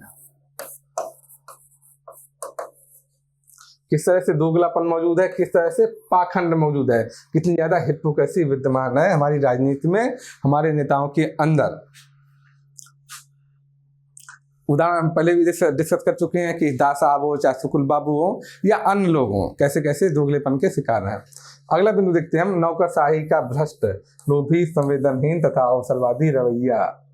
नौकरशाही कैसे हो गई है, धीरे धीरे करके भ्रष्ट हो गई है, लोभी हो गई है, संवेदनहीन हो गई है, अवसरवादी हो गई है। भ्रष्ट कैसे, कि आप देखेंगे कि अपने पद के लोभ के लिए किस तरह से जो डीआईजी सिन्हा है वो रिपोर्ट बदलने को तैयार हो जाता है, वो डीआईजी सिन्हा मुख्यमंत्री की हर बात मानने को तैयार हो जाता है अपने पद की सुरक्षा के लिए, अपने व्यक्तिगत लाभ के लिए। जबकि आप देखेंगे चाहे हमारा संविधान हो, वहाँ पर भी सुरक्षा प्रदान की गई है लोक सेवकों को, वो इसलिए ताकि वो लोग बिना भय दबाव पर लोग बन के निर्द्वंद रूप से कार्य कर सकें। और एक लोक सेवक से यही उम्मीद की जाती है कि वो किसी दबाव में नहीं आए, वो झुके नहीं किसी भी भय के आगे, किसी भी इस तरह से जो राजनीतिक भय हो या अन्य तरह के भय हो उसके आगे नहीं झुके। लेकिन यहाँ पर कैसे दिखता है, भ्रष्ट रूप दिखता है। लोभ इसलिए कि पद के लोभ में वह कुछ भी करने को तैयार है। संवेदनहीन रूप कैसे देखेगा, आप थानेदार को देखिए, उसके मन में ये है कि उसका काम है डंडा चलाना, वो कैसे भी करके बल प्रयोग करके जो नागरिक हैं, गांव के लोगों को डरा के रखना चाहता है कि उनकी जबान ना खुले, तो संवेदनहीन रूप देखेगा। या दूसरा संवेदनहीन रूप जो उच्च अधिकारी में डीआईजी सिन्हा में है कि वह उसके बारे में सोच ही नहीं रहा कि किस तरह इतने लोग जिंदा जला दिए गए, या जो बीसू की हत्या हुई है, एक व्यक्ति की हत्या हुई है, एक मानव की हत्या हुई है, एक मूल्यों की हत्या हुई है, तो उसके बाद में वो बिल्कुल सोच नहीं रहा कि सिर्फ अपने व्यक्तिगत फायदे के रूप में सोच रहा है। तो किस तरह की, किस कदर संवेदनहीनता व्याप्त था उसके मन में, ये दिखाया गया। अवसरवादी रवैया, भाई जैसे ही प्रमोशन का मौका मिला या अन्य चीज़ों का फायदा का मौका मिलता है तो लोग कैसे तुरंत पाला बदल लेते हैं, किस तरह से कोई भी काम करने को तैयार हो जाते हैं, तो अवसरवादी रवैया है, ये दिखाया गया। एग्जाम्पल देख लीजिए, थानेदार का गांव वालों के प्रति संवेदनहीन रवैया, डीआईजी सिन्हा का पदोन्नति के लोभ में सब कुछ जानते हुए भी अनुचित ढंग से बिंदा को फंसाकर केस का रुख बदल देना, ये उसका, ये जो बिंदा बोल रहा है प्रशासन के प्रति कि ये जब डीआई वो जो एसपी है सक्सेना जब वहाँ पर जांच करने पहुँचते हैं तब बता रहा है, बोल रहा है कि कुछ नहीं करेगी यहाँ की पुलिस, सभी कुछ कभी कुछ नहीं करेगी, करना होता तो पहले ही नहीं करती। कानून और पुलिस के हाथ तो बहुत लंबे होते हैं केवल गरीबों को पकड़ने के लिए।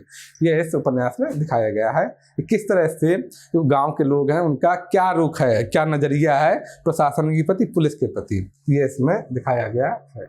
इसमें यह भी दिखाया गया, एक बिंदु ये भी है कि समाज में किस कदर जातिगत शोषण तथा हिंसा व्याप्त है। भारतीय समाज में जाति एक बड़ी पुरानी आप कह लीजिए कुरीति है, या इसको बोला जाता है कोढ़ बोला जाता है, भारतीय समाज के लिए एक कोढ़ है या अभिशाप है, क्योंकि इसने क्या किया है, पूरे हमारे भारतीय समाज में उसको बांट दिया है, आपस में फूट पैदा कर दी है। और इसके हिसाब से जो वर्गीकरण है, चूंकि जातिगत कैसे जन्म के आधार पर है जाति, तो इसने क्या किया है, जन्म के आधार पर भेद पैदा कर दिया है, जिससे कुछ लोगों को हमेशा क्या मिलती है, वंचना मिलती है, जबकि उनकी इसमें कोई गलती नहीं, सिर्फ जन्म के आधार पर ही कुछ लोगों को वंचना का शिकार हो जाना पड़ता है। ये वंचना कई तरह से हो करती है, आर्थिक भी, सामाजिक भी, अन्य तरह से। उसको उतना सामाजिक लाभ या जो सामाजिक सम्मान मिलना चाहिए था वैसा नहीं मिल पाता कुछ लोगों को, क्योंकि वो तथाकथित निम्न जाति में पैदा हुए हैं। तो जाति भारतीय समाज का एक बहुत बुरा अभिशाप है। धीरे धीरे करके आज़ादी के बाद इसको कम करने की कोशिश की गई है और कम हुई है, पहले की तुलना में सामाजिक रूप से कम हुई है, लेकिन इसने कई जगह बड़ा विकृत रूप ले लिया है, जैसे कि राजनीति में बड़ा विकृत रूप इसका दिखता है। तो देखेंगे तो कम करने की कोशिश हुई है, खत्म तो नहीं हुई, लेकिन पहले की तुलना में धीरे धीरे कम हो रहा है। तो इसमें उसमें भी देखेंगे कैसे जातिगत शोषण और हिंसा का, ये देखिए ये कथन है जोरावर सिंह का, इन हरिजनों के बाप दादी हमारे बाप दादों के सामने सिर झुका कर रहते थे, झुके झुके पीठ कमान की तरह टेढ़ी हो जाती थी, और ये ससुरे सीना तान कर आंख में आग काट कर बात करते हैं। ये उसका दृष्टिकोण है कि जो निम्न जाति का तथा कथित निम्न जाति का व्यक्ति है वो सर उठा के बात नहीं कर सकता, वह मजदूरी नहीं मांग सकता, दलित बस्ती में मजदूरी मांगने के कारण ही आग लगा दी गई थी, क्योंकि अभी तक बेगारी कराई जा सकती थी। लेकिन अब लोगों ने अपना हक मांगना चालू कर दिया था, अपना पारिश्रमिक मांगना चालू कर दिया था। उसी के वजह, उसी के कारण, उसी के विरोध में क्या किया गया था, उनकी बस्तियों में आग लगा दी गई थी, ताकि वो फिर से डर जाएं और अपना हक, अपनी मजदूरी नहीं मांगे। ये जातिगत शोषण का एक बहुत भीषणतम रूप दिखाया गया है इस उपन्यास में, जो कि कहीं ना कहीं समाज की सच्चाई भी है, उसको दिखाता है। अभी भी ये प्रासंगिकता में कई बार पूछा जाता है, महाभोज की प्रासंगिकता, तो एक प्रमुख बिंदु रहेगा। आप दिखा सकते हैं कि आज भी जातिगत आधार पर कई सारे घटनाएं होती रहती हैं, जैसे ऊना कांड देखिए गुजरात का, और भी ढेर सारे एग्जाम्पल हैं। तो प्रासंगिकता में आपको ये सब लिखना पड़ेगा, अब ध्यान रखिएगा। अभी तक हमने क्या देखा, इस रचना का संवेदना पक्ष देखा। संवेदना पक्ष में क्या क्या बिंदु शामिल हैं ये देखा हमने। अब हम देखेंगे रचना का शिल्प पक्ष। शिल्प पक्ष जब हम देखते हैं तो सबसे पहले क्या देखते हैं, भाषा शैली। भाषा कैसी है, शुद्ध, सरल, खड़ी बोली है। इसी भाषा खड़ी बोली हिंदी है और आसान है। कोई भी व्यक्ति जो बहुत ज़्यादा भाषा के विद्वान नहीं है वो भी इसको आसानी से समझ लेगा। इसमें बड़े सरल शब्दों का प्रयोग किया गया है, आम बोलचाल के शब्दों का प्रयोग इसमें किया गया है। भाषा बड़ी सरल है, आसान है इसकी। संवादों में पात्रों के अनुरूप भाषा का, पात्रों के अनुकूल भाषा का प्रयोग किया गया है।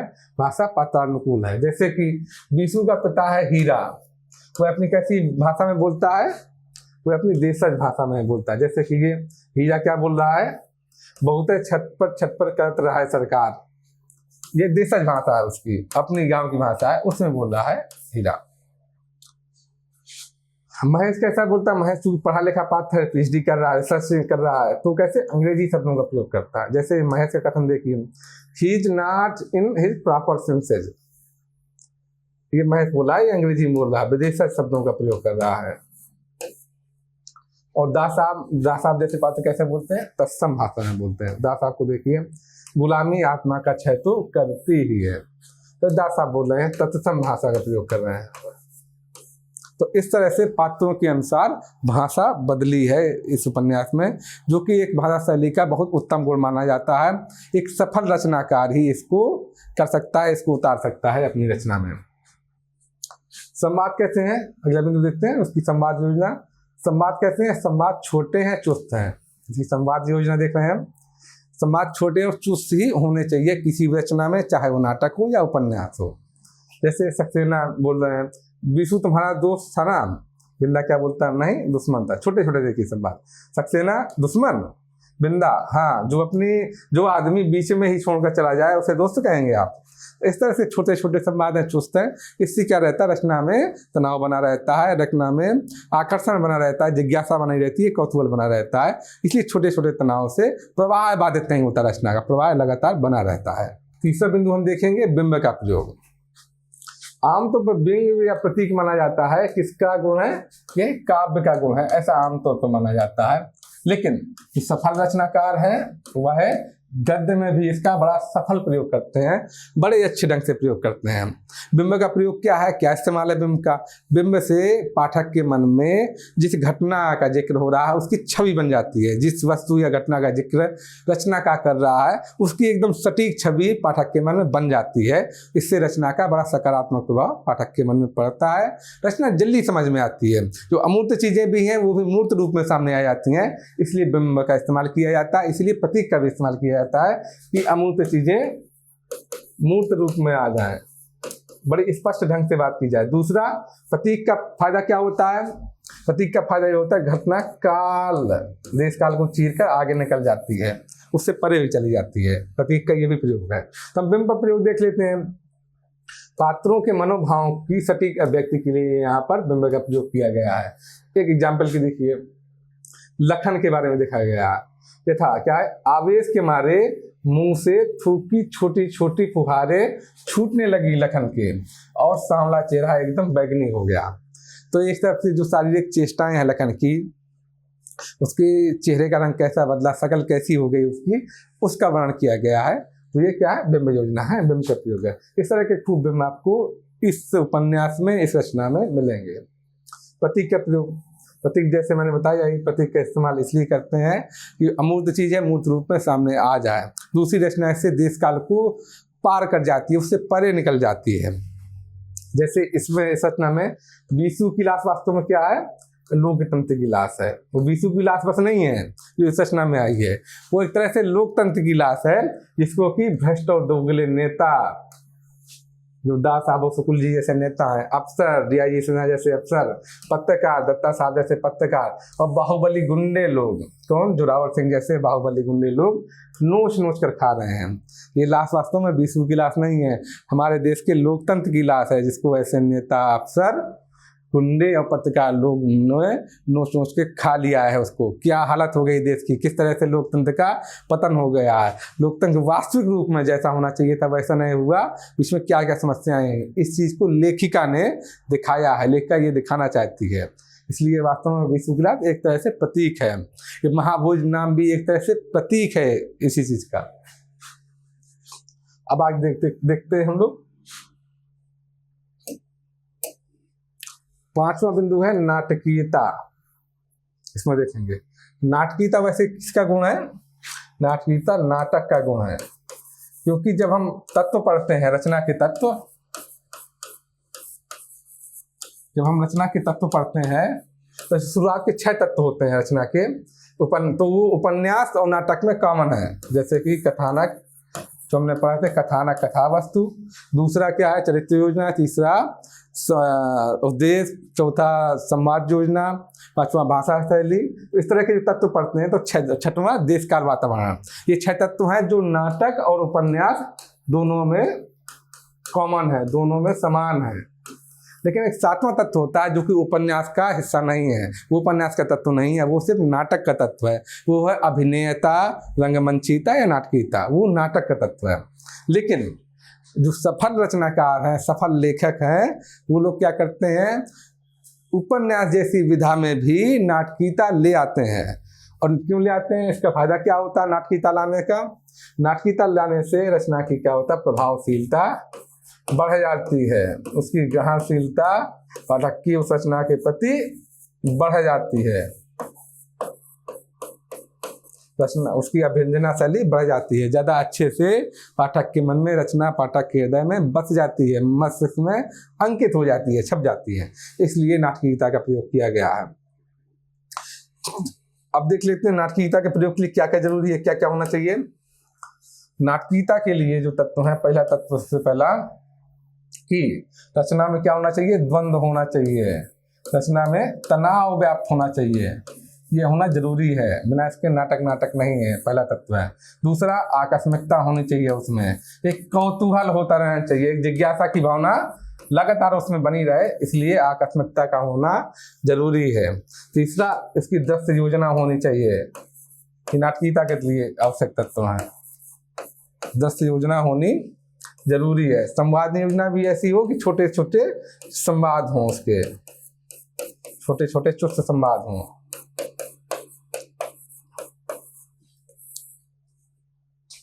तो ये सब चीजें आप देखेंगे।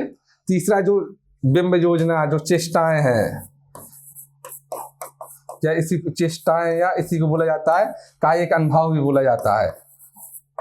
काया के आधार पर जो अभिनय किया जाए उसे कायिक अनुभव भी बोलते हैं। ये सब चीजें मौजूद हों। तो आप इस रचना में भी देखेंगे, हमें इसमें पूरे कथानक में तनाव व्याप्त है, क्योंकि पूरे कथानक में ही द्वंद्व पथरा हुआ है, पूरे कथानक में द्वंद्व मिलेगा।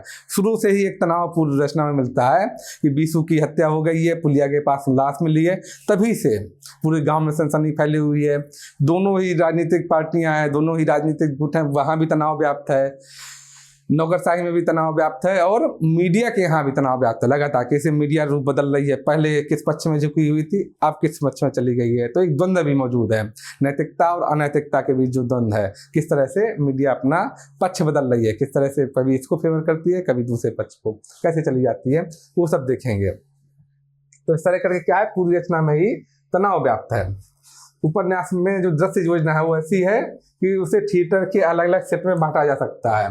जैसे दास साहब का कमरा, जो दास साहब का ऑफिस है, शुक्ल जी का कमरा हो गया, गांव का सीन हो गया जहाँ पर रैली होने वाली है, मसाल अखबार का जो ऑफिस हो गया, और डीआईजी सिन्हा की जहाँ पार्टी हो रही है। इस तरह के कुछ कुछ सेट हैं, कुछ कुछ सीन है जो जैसे नाटक में होते हैं उसी तरह के यहाँ पर सीन है उपन्यास में।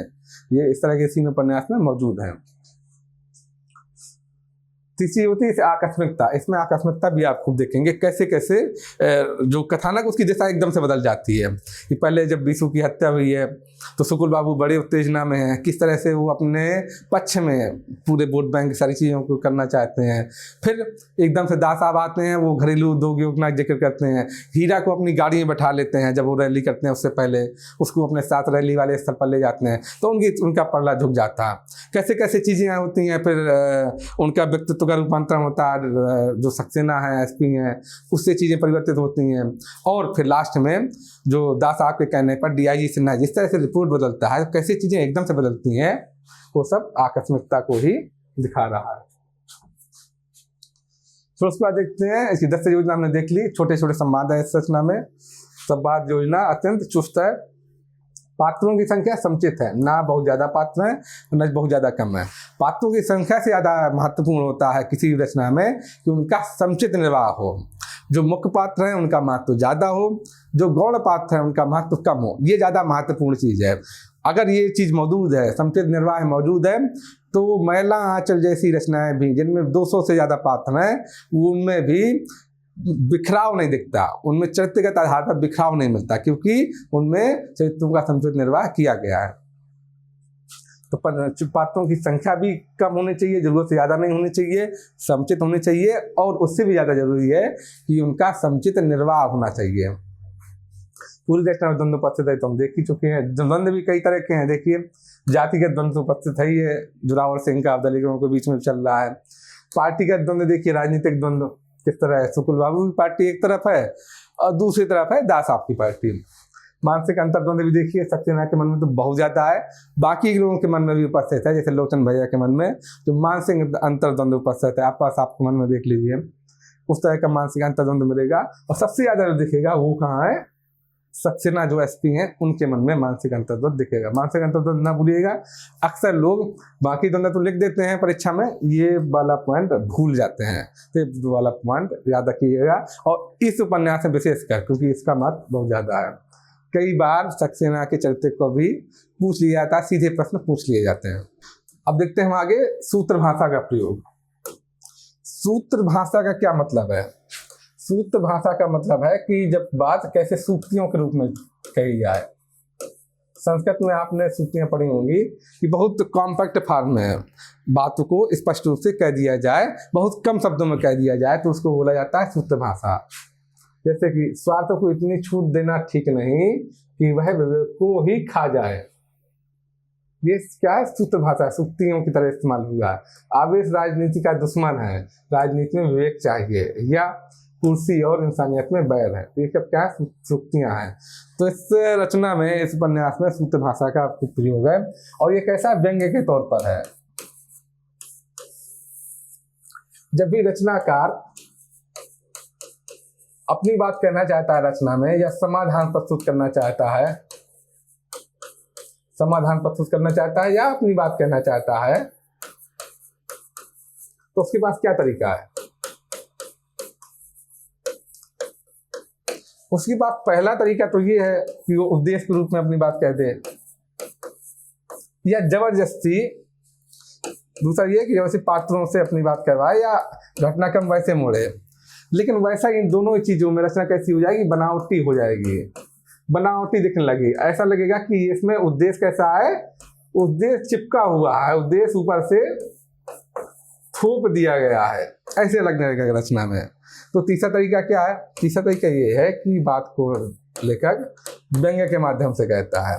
इसके जो रचना की प्रवाहशीलता है, रचना का प्रवाह है, जो रसा स्वादन है, उसमें बाधा भी नहीं पहुंचती, कथानक में भी अवरोध उत्पन्न नहीं होता, और लेखक अपनी बात भी कहता जाता है, समाधान पक्ष भी देता जाता है। उस रचना का जो समाधान है, जो समस्याओं का समाधान है रचना में, वो भी देता जाता है, उस ओर भी रचनाकार इशारा करता जाता है।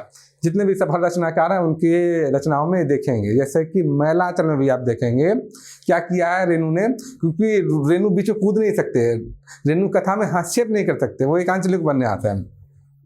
तो क्या किया वहाँ पर रेणु ने व्यंग्य का प्रयोग किया, व्यंग्य के माध्यम से समाधान दिया। जैसे कि लोगों की क्या दृष्टि है नारी के प्रति, उस पर व्यंग्य करते हुए कहते हैं कि दोष महंत साहब का नहीं है, दोष तो लक्ष्मी का ही है। भले महंत साहब व्यभिचार कर रहे हैं, अत्याचार कर रहे हैं, लेकिन फिर भी दोष महंत साहब का नहीं है। वो व्यंग्य कस रहे हैं समाज की सोच पर कि समाज कैसी उल्टी सोच रखता है। तो उसके माध्यम से उन्होंने समाधान की ओर इशारा किया कि होना क्या चाहिए था और वास्तव में है क्या, ये व्यंग्य दिखाया है। तो ये चीजें मिलेंगी। तो व्यंग्य का प्रयोग भी खूब दिखता है। जैसे कि यहाँ पर क्या क्या किया गया है, क्योंकि ये राजनीतिक उपन्यास है, ऐसे व्यंग्य और ज्यादा होंगे। इसलिए ज्यादा होंगे कि राजनीतिक क्षेत्र में दोगलापन ज्यादा है, विडंबना ज्यादा है, विसंगतियां ज्यादा हैं, इसलिए व्यंग्यों की संख्या ज्यादा होगी। इस उपन्यास में भी देखेंगे आप कि खूब ज्यादा बड़ी मात्रा में व्यंग्य मिलते हैं। पूरी कथानक में कहीं भी अपनी तरफ से कोई हस्तक्षेप नहीं किया है और अपनी बात को व्यंग्य के माध्यम से लेखिका ने कहा है। जैसे दास साहब पर व्यंग्य किया तो कैसे, व्यवहार में ऐसा संतुलन संयम बड़ी साधना से ही आता है। मतलब इतना दोगला बनना है, इतना पखंडी बनना है आसान नहीं है, बड़ी मेहनत चाहिए इसके लिए भी। तो वही लेखक ने इस तरह से उसको दिखाया है, दास साहब के लिए व्यंग्य किया है। या ये देखिए, गांधी नेहरू को देश एक क्षण के लिए भी नहीं भूलता, चप्पे चप्पे में आपको विराजमान मिलेंगे, चाहे निर्जीव तस्वीरों के रूप में ही। मतलब इसका कहने का अर्थ ये है कि उनके जो मूल्य थे वो तो लोगों ने मार दिए, उन मूल्यों पर, उन दिखाए रास्तों पर कोई नहीं चल रहा, खाली तस्वीरें टांग दी हैं इन नेताओं की लोगों ने, लेकिन उनके जो आचरण है उस पर कोई अमल नहीं कर रहा है। आगे हम लोग देखते हैं इसमें मुहावरे और लोकोक्तियों का प्रयोग। अच्छी रचनाओं में भाषा को जीवंत बनाने के लिए, पाठक की रुचि को बनाए रखने के लिए, और पाठक को लगे कि हमारी अपनी भाषा है, अपनी बोलचाल की भाषा है, इसके लिए मुहावरों और लोकोक्तियों का खूब प्रयोग किया जाता है, पर्याप्त मात्रा में प्रयोग किया जाता है, जो कि इस उपन्यास में भी आप पाएंगे। जैसे कि मारने वाले को सह दो और मरने वाले को हमदर्दी, दोनों ही हाथ में लड्डू। तो ये देखिए, इस तरह से मुहावरे और लोकोक्तियों का खूब प्रयोग किया गया है इसमें। यहाँ पर हमने देखा कि हमने रचना का क्या पढ़ लिया, संवेदना पक्ष पढ़ लिया, रचना का शिल्प पक्ष भी पढ़ लिया। अब हम एक दो चीजें और देख लेते हैं जो इन्हीं बिंदुओं से वो सब चीजें निकल आएंगी। जैसे कि कभी कभी ये पूछ लिया जाता है कि उपन्यास के तत्वों के आधार पर, उपन्यास के तत्वों के आधार पर महाभोज की व्याख्या कीजिए।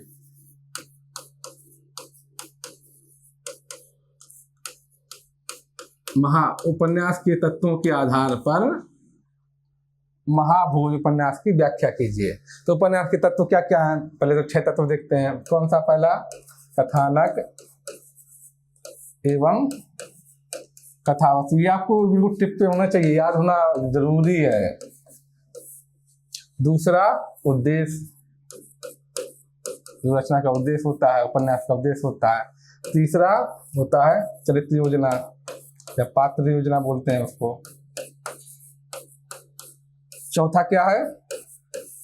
संवाद योजना।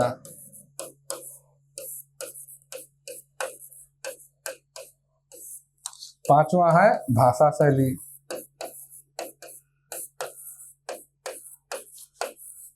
छठवां क्या है? देश काल वातावरण। ये 6 तत्व माने जाते हैं उपन्यास के तत्व हैं। पश्चिमी समीक्षकों द्वारा प्रदान किए गए हैं, क्योंकि उपन्यास भी एक पश्चिमी विधा है। देश काल वातावरण, ये रचना के 6 तत्व हैं, उपन्यास के 6 तत्व हैं। उन्हीं के आधार पर व्याख्या करने को आ जाते हैं। इनमें से अधिकांश तत्व ने एक तरह से संवेदना और शिल्प के अंदर पढ़ लिए हैं। फिर भी एक बार किस तरह से व्याख्या करते हैं ये मैं आपको दिखा देता हूँ। पहली चीज क्या बोला गया? कथानक एवं कथावस्तु, जो पहला तत्व है। तो इस जब रचना के परिप्रेक्ष्य में देखेंगे, संदर्भ में देखेंगे, तो इसका कथानक कैसा? एकदम कसा हुआ है, बनावट बड़ी अच्छी बनावट है इस रचना की। कहीं से भी कोई भी घटना या कोई बिंदु खुला नहीं छूटा गया है, कोई भी तंतु इसका खुला हुआ नहीं है, सारी चीजें जोड़ी हुई गई हैं आपस में। तो इसका कथानक कैसा है? बहुत अच्छा है, बहुत सटीक है, बहुत चुस्त है कथानक इसका। और जितने कथानक होता क्या है, जो पात्र और घटनाएं हैं उनका ढांचा है जो उनको जोड़ता है आपस में। कथानक का मतलब वैसे ढांचे से है जो पात्र और घटनाओं को आपस में जोड़ता है, वो बताता है कि किसका किससे क्या संबंध है। इसमें देखते क्या क्या है, एक तो रचना की गति देखते हैं, जो कथानक है उसकी गति क्या है, समुचित संबंध निर्वाह हुआ कि नहीं हुआ, ये सब देखते हैं। तो आप देखेंगे कि कथानक की जो गति है, उपन्यास की गति है, वो एकदम सटीक है, प्रभावशीलता उसकी बढ़िया है, कहीं भी रास्ते में कोई चीज़ अटकती नहीं है, कोई अवरोध नहीं आता, ना तो ये लगता है कि रचना बहुत तेजी से भागी जा रही है, और ना ही कभी ये महसूस होता है कि रचना की गति बहुत धीमी है, अब बोरियत महसूस होने लगी। ऐसा कहीं पर भी महसूस नहीं होता, कहीं पर भी अनुभव ऐसा नहीं होता हमको। तो इस हिसाब से देखेंगे कि कथानक इसका सटीक है। जो इसमें चरित्र और घटनाएं हैं वो देखे गए, चरित्रों को आपस में बड़े अच्छे से बताया गया, पता चल जाता है कि कौन सा चरित्र कैसा है ये, और किसका चरित्र के साथ किसका क्या संबंध है, ये सब एकदम स्पष्ट रूप से दिखता है। तो कथानक आपको सटीक मिलेगा, उचित मिलेगा। कथा वस्तु क्या होती है? कथा वस्तु का मतलब होता है कि रचना जो ली गई है उसकी मूल विषय वस्तु वो कैसी है। तो इसमें देखेंगे कि विषय वस्तु प्रामाणिक है। आप देखेंगे हाकल्ला की ये कैसी है, ये काल्पनिक है। जब देखेंगे पूरी जो कथा है वो कहीं हुबहू उस नाम के लोग नहीं रहे, वैसा नहीं रहे, तो कथा तो काल्पनिक है लेकिन उसकी प्रामाणिक कथा है। ऐसी चीज़ें हमारे समाज में, हम जिस दुनिया में रहते हैं वैसे मौजूद हैं, हमारे समाज में मौजूद हैं। इस तरह की घटनाएं, इस तरह के कांड हुए हैं हमारे समाज में, उन्हीं का आधार लेकर ये रचना रची गई है। तो इसकी जो कथा वस्तु कैसी है, प्रामाणिक है, हालांकि खुद क्रिएट की गई है, उत्पाद्य जिसको बोलते हैं। तो हमने कथा वस्तु देखी, कथा वस्तु कैसी है, प्रामाणिक है, पूरी तरह से इसकी विश्वसनीय है। और कथा वस्तु क्या है, इसकी मूल जो वस्तु, रचना वस्तु वो है कि राजनीतिक जीवन में हमारे देश की राजनीति है उसमें किस तरह से भ्रष्टाचार, किस तरह से अवसरवाद, किस तरह से संकीर्णता, किस तरह से पाखंड विद्यमान हो गया है, कैसे मौजूद है, ये चीज़ इसमें दिखाई गई है। ये इसी कथा वस्तु है। और कथा वस्तु एकदम सटीक है और इसको व्यक्त करने में समर्थ है। दूसरी चीज देखेंगे उद्देश्य रचना का। तो इसका उद्देश्य क्या है? इसका उद्देश्य है कि जो भारतीय राजनीति में जो विडंबनाएं हैं, विसंगतियां हैं, कुरीतियां हैं, जो गड़बड़ियां हैं, उनको यथार्थवादी तरीके से, सटीकता के साथ, पूरी बेबाकी के साथ, पूरे नंगेपन के साथ उजागर किया गया, किया जाना चाहिए। और यह रचना इस कार्य में, अपने उद्देश्य की पूर्ति में पूरी तरह से सफल होती है। तीसरी चीज देखेंगे हम, तीसरा तत्व है चरित्र योजना। चरित्र योजना का अर्थ है कि उस उपन्यास में क्या क्या देखते हैं। चरित्र योजना में पात्रों की संख्या समुचित होनी चाहिए, पहली चीज तो ये। पात्र वास्तविक दिखें, बनाए हुए न दिखें। ऐसा नहीं हुआ कि उद्देश्य रचना का जबरदस्ती थोप दिया गया है इसलिए पात्र बनावटी दिखने लगे हैं। पात्र स्वाभाविक दिखे हैं, और स्वाभाविक दिखने के लिए क्या चाहिए कि उनके अंदर अंतर्द्वंद मौजूद हो, उनके अंदर अच्छाई बुराई दोनों चीज मौजूद हो। ऐसा नहीं हो कि कुछ पात्र सिर्फ अच्छे हैं और कुछ पात्र सिर्फ बुरे हैं, इस तरह की चीजें नहीं होनी चाहिए कि देवता और दानव वाली बात हो। मानव में दोनों तरह के गुण होते हैं, किसी भी मनुष्य में कुछ अच्छाइयाँ होती हैं, कुछ बुराइयाँ होती हैं, तो ये स्वाभाविक चीजें इसमें दिखनी चाहिए। तो आप इस रचना में देखेंगे कि ये सब चीजें मौजूद हैं। पात्रों में कुछ अच्छाइयाँ हैं, कुछ बुराइयाँ हैं, तो स्वाभाविक पात्र हैं। पात्रों में अंतर्द्वंद है, सक्सेना के मन में देखेंगे तो बहुत ज्यादा अंतर्द्वंद मिलेगा, आपको दिखाई पड़ेगा, तो वो सब मौजूद है। तो पात्र कैसे लगते हैं? स्वाभाविक लगते हैं। दूसरी चीज, पात्रों का समुचित निर्वाह भी हुआ है। जो मुख्य चरित्र हैं, मुख्य पात्र हैं, उनको महत्व ज्यादा दिया गया है, जो गौण चरित्र हैं उनको महत्व कम दिया गया है। तो ये आप चरित्र योजना देखेंगे, इसकी एकदम सटीक है।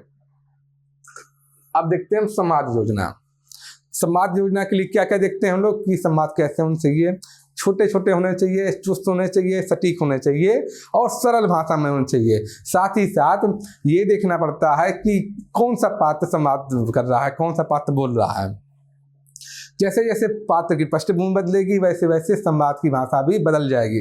क्योंकि आपने देखा कि हीरा की भाषा अलग है जो विशु का पिता है, महेश जो कि पढ़ा लिखा व्यक्ति है उसकी भाषा अलग है, और दास साहब की भाषा अलग है। सबकी भाषा आपको अलग अलग मिलेगी। तो इस संवाद योजना आप देख सकते हैं। भाषा शैली, भाषा शैली का मतलब है कि जो रचना लिखी गई है तो उसकी भाषा कैसी है, तत्सम प्रधान है, तद्भव प्रधान है, किस तरह की भाषा है, उसमें विशेष तत्व जाता है, उर्दू के शब्द जाता है, तो ये सब देखा जाता है भाषा शैली में। मुहावरे लोकोक्तियों का कैसा प्रयोग किया गया है, शैली कैसी, विचारात्मक है, काव्यात्मक है, कैसी शैली है, वो सब देखते हैं। तो यहाँ पर हम देखेंगे कि जो रचना की भाषा है, उपन्यास की भाषा है, वो आम जो बोलचाल की भाषा है, साधारण हिंदी भाषा है, जैसा कि हम लोग दैनिक जीवन में इस्तेमाल करते हैं, दैनिक जीवन में प्रयोग करते हैं जिस भाषा का, वो वैसी ही भाषा है। तो अब ये भाषा साथ ही जो चाहे मुहावरों का प्रयोग, चाहे लोकोक्तियों का प्रयोग समुचित रूप में किया गया है, ना बहुत ज़्यादा ना बहुत ज़्यादा कम, एक जैसा होना चाहिए समुचित रूप में, वैसा मुहावरे, लोकोक्तियों या इस तरह का चीज़ों का प्रयोग इस भाषा में किया गया है। तब देखेंगे कि इसकी भाषा सही है और आम हिंदुस्तानी भाषा है। जगह जगह पर जहाँ आवश्यकता है सूत्र भाषा का भी प्रयोग इस रचना में किया गया है। अब देखते हैं इसका जो लास्ट तत्व है वो है देश काल वातावरण। देश काल वातावरण का मतलब है कि रचना जो लिखी गई है, जो विषय वस्तु है, किस समय का आधार लेकर लिखी गई है। तो इसकी जब घटनाओं का जिक्र पढ़ते हैं, चाहे वह जो दलित बस्तियों में आग लगाने वाली बात हो, दल बदल की घटना है, तो इससे पर ये समझ में आता है कि 1970 के दशक का आधार लेकर ये रचना लिखी गई है, ये उपन्यास लिखा गया है। उसी के आसपास की घटनाएं हमें पता चलती हैं। कोई भी लेखककार बहुत सघन रूप से देश काल का चित्रण नहीं करता, कोई भी लेखक या लेखिका, क्योंकि उससे क्या होता है, उससे रचना बंध जाती है उसी देश काल में, वो फिर अपने काल का अतिक्रमण नहीं कर पाती। इसलिए अच्छा लेखक बहुत ज़्यादा सूचनाएं देश काल की नहीं देता, वो कम से कम सूचनाएं देता है, सिर्फ उतना ही देता है जितनी रचना के लिए आवश्यक है, ताकि रचना देश काल से ना बंधे। लेकिन उन घटनाओं से अंदाज लगा लिया जाता है, समीक्षक अंदाज लगा लेते हैं कि ये किस समय की घटना है। तो ये 1970 के दशक की घटना नजर आती है। तो उपन्यास के तत्वों पर व्याख्या अपनी आपने ये पढ़ी। इस आधार पर कोई भी उपन्यास आएगा उसको इन्हीं तत्वों के आधार पर व्याख्या उसकी करनी पड़ती है और करनी चाहिए। तो ये पॉइंट देखा। दूसरा एक जो सवाल अक्सर उठता है वो हम ये देख लेते हैं कि महाभोज का नामकरण, जो महाभोज नाम रखा गया है वो उचित है या इससे बेहतर भी नाम हो सकता था। तो नामकरण जब भी किसी रचना का किया जाता है तो उसकी क्या क्या कसौटियां, क्या क्या आधार लेते हैं। उसके लिए सबसे ज्यादा आधार ये कि जो रचना का उद्देश्य है या मूल उसकी विषय वस्तु है, मूल विषय वस्तु है, उसको व्यक्त करने में, अभिव्यक्त करने में सक्षम हो नाम।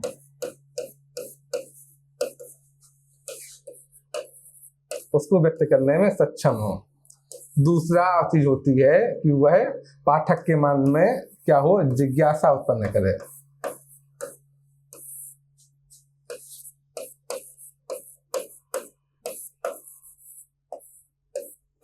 तीसरा होता है कि नाम कैसा हो, संक्षिप्त हो, बहुत लंबा ना हो। बहुत लंबा होता तो लोगों को बोलने में, याद रखने में मुश्किल होती है। तो नाम कैसा होना चाहिए, रचना का संक्षिप्त होना चाहिए, नाम संक्षिप्त होना चाहिए।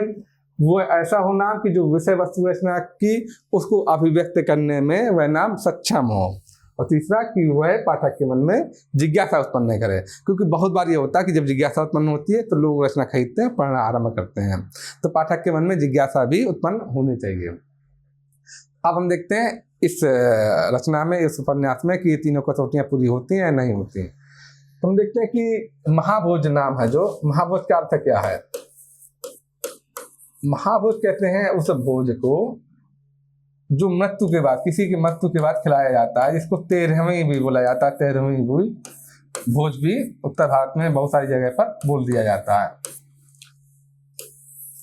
तो ये वो भोज है जो किसी की मृत्यु के बाद खिलाया जाता है। तो अब यहाँ पर देखिए, हम यहाँ पर किसकी मृत्यु हो रही है, किसकी मृत्यु के बाद कौन सा भोज हो रहा है। तो हम देखेंगे इस रचना में कि मृत्यु किसकी है। इसमें दिखाया गया बीसू की मृत्यु है और बिंदा भी लगभग मरने ही वाला है, तो बीसू की मृत्यु है। लेकिन अगर देखा जाए तो वास्तव में किसकी मृत्यु है, यह लोकतंत्र की मृत्यु है। बीसू एक ऐसा व्यक्ति था जो कि दलित लोगों के हित में या वंचित लोगों के हित में खड़ा हुआ था। वो उसी में प्रयासक था कि वंचित लोगों को न्याय मिल सके। वह नैतिकता के पक्ष में झुका हुआ था। वो सच में देखा जाए तो भारत के लोकतंत्र का सच्चा नागरिक था। वो उस पक्ष में झुका हुआ था, वो उसके प्रति संवेदनशील था। तो ऐसे व्यक्ति की हत्या एक तरह से क्या है, लोकतंत्र की हत्या ही है। और इसकी हत्या कौन कर रहा है, कौन इसको नोच नोच के खा रहा है, इसकी हत्या पर कौन भोज खा रहा है, तो देखिए कौन कौन से लोग हैं। सबसे पहले तो नेता लोग हैं।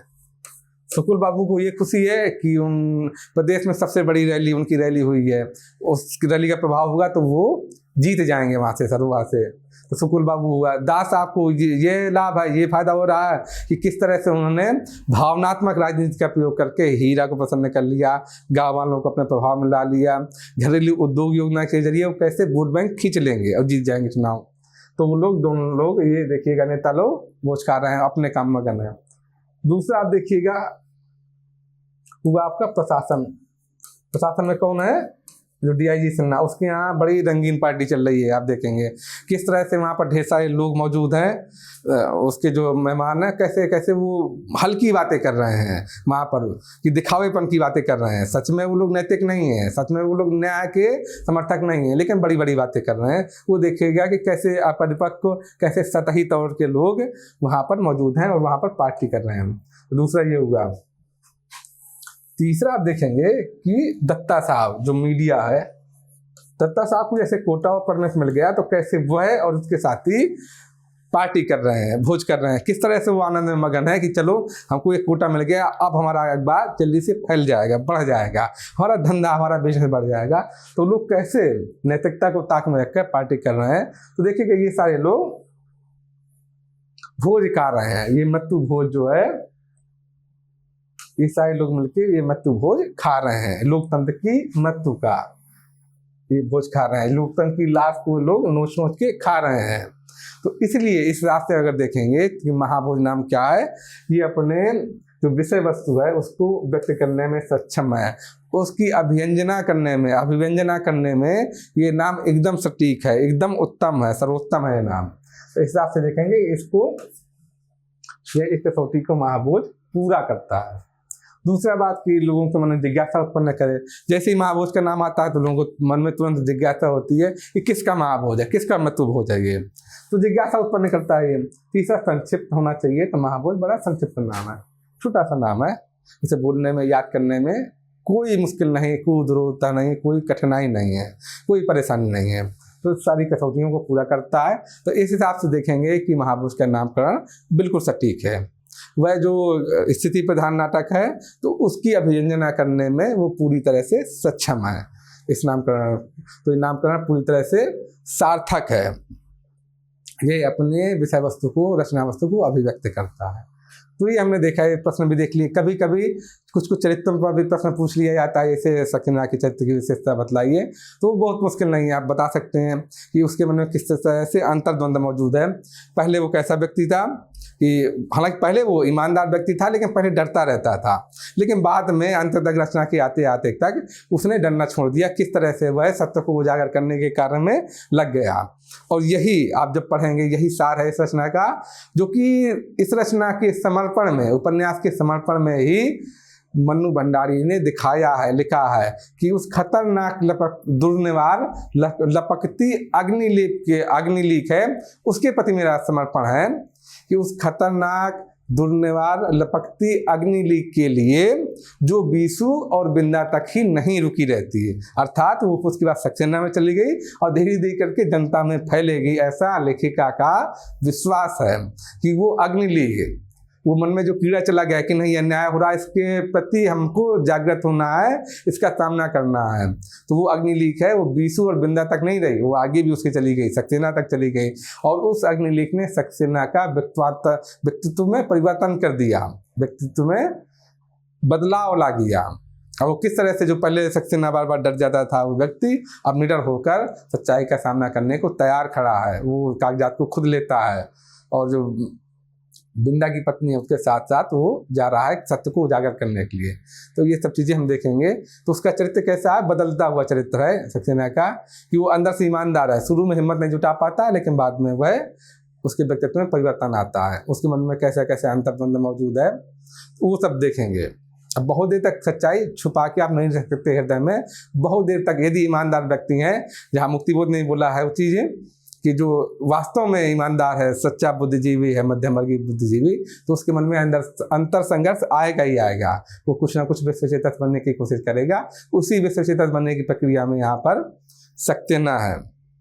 किसी शायर ने भी, कैफी आजमी का शेर है, बड़ा अच्छा शेर कहा है कैफी आजमी ने कि होठों को सी के देखिए पछताइएगा आप, होठों को सी कर देखिए पछताइएगा आप, फितने भी जाग उठते हैं आखिर घुटन के बाद।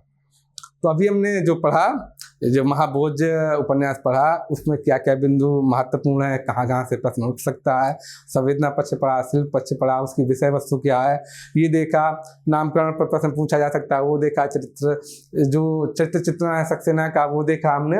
इस तरह से जो जो प्रश्न उठ सकते हैं वो सब चीज़ें हमने देखी। अब हम यहाँ पर इस टॉपिक को बंद करते हैं, अगले वीडियो में नया टॉपिक लेकर हम हाजिर होंगे। नमस्कार।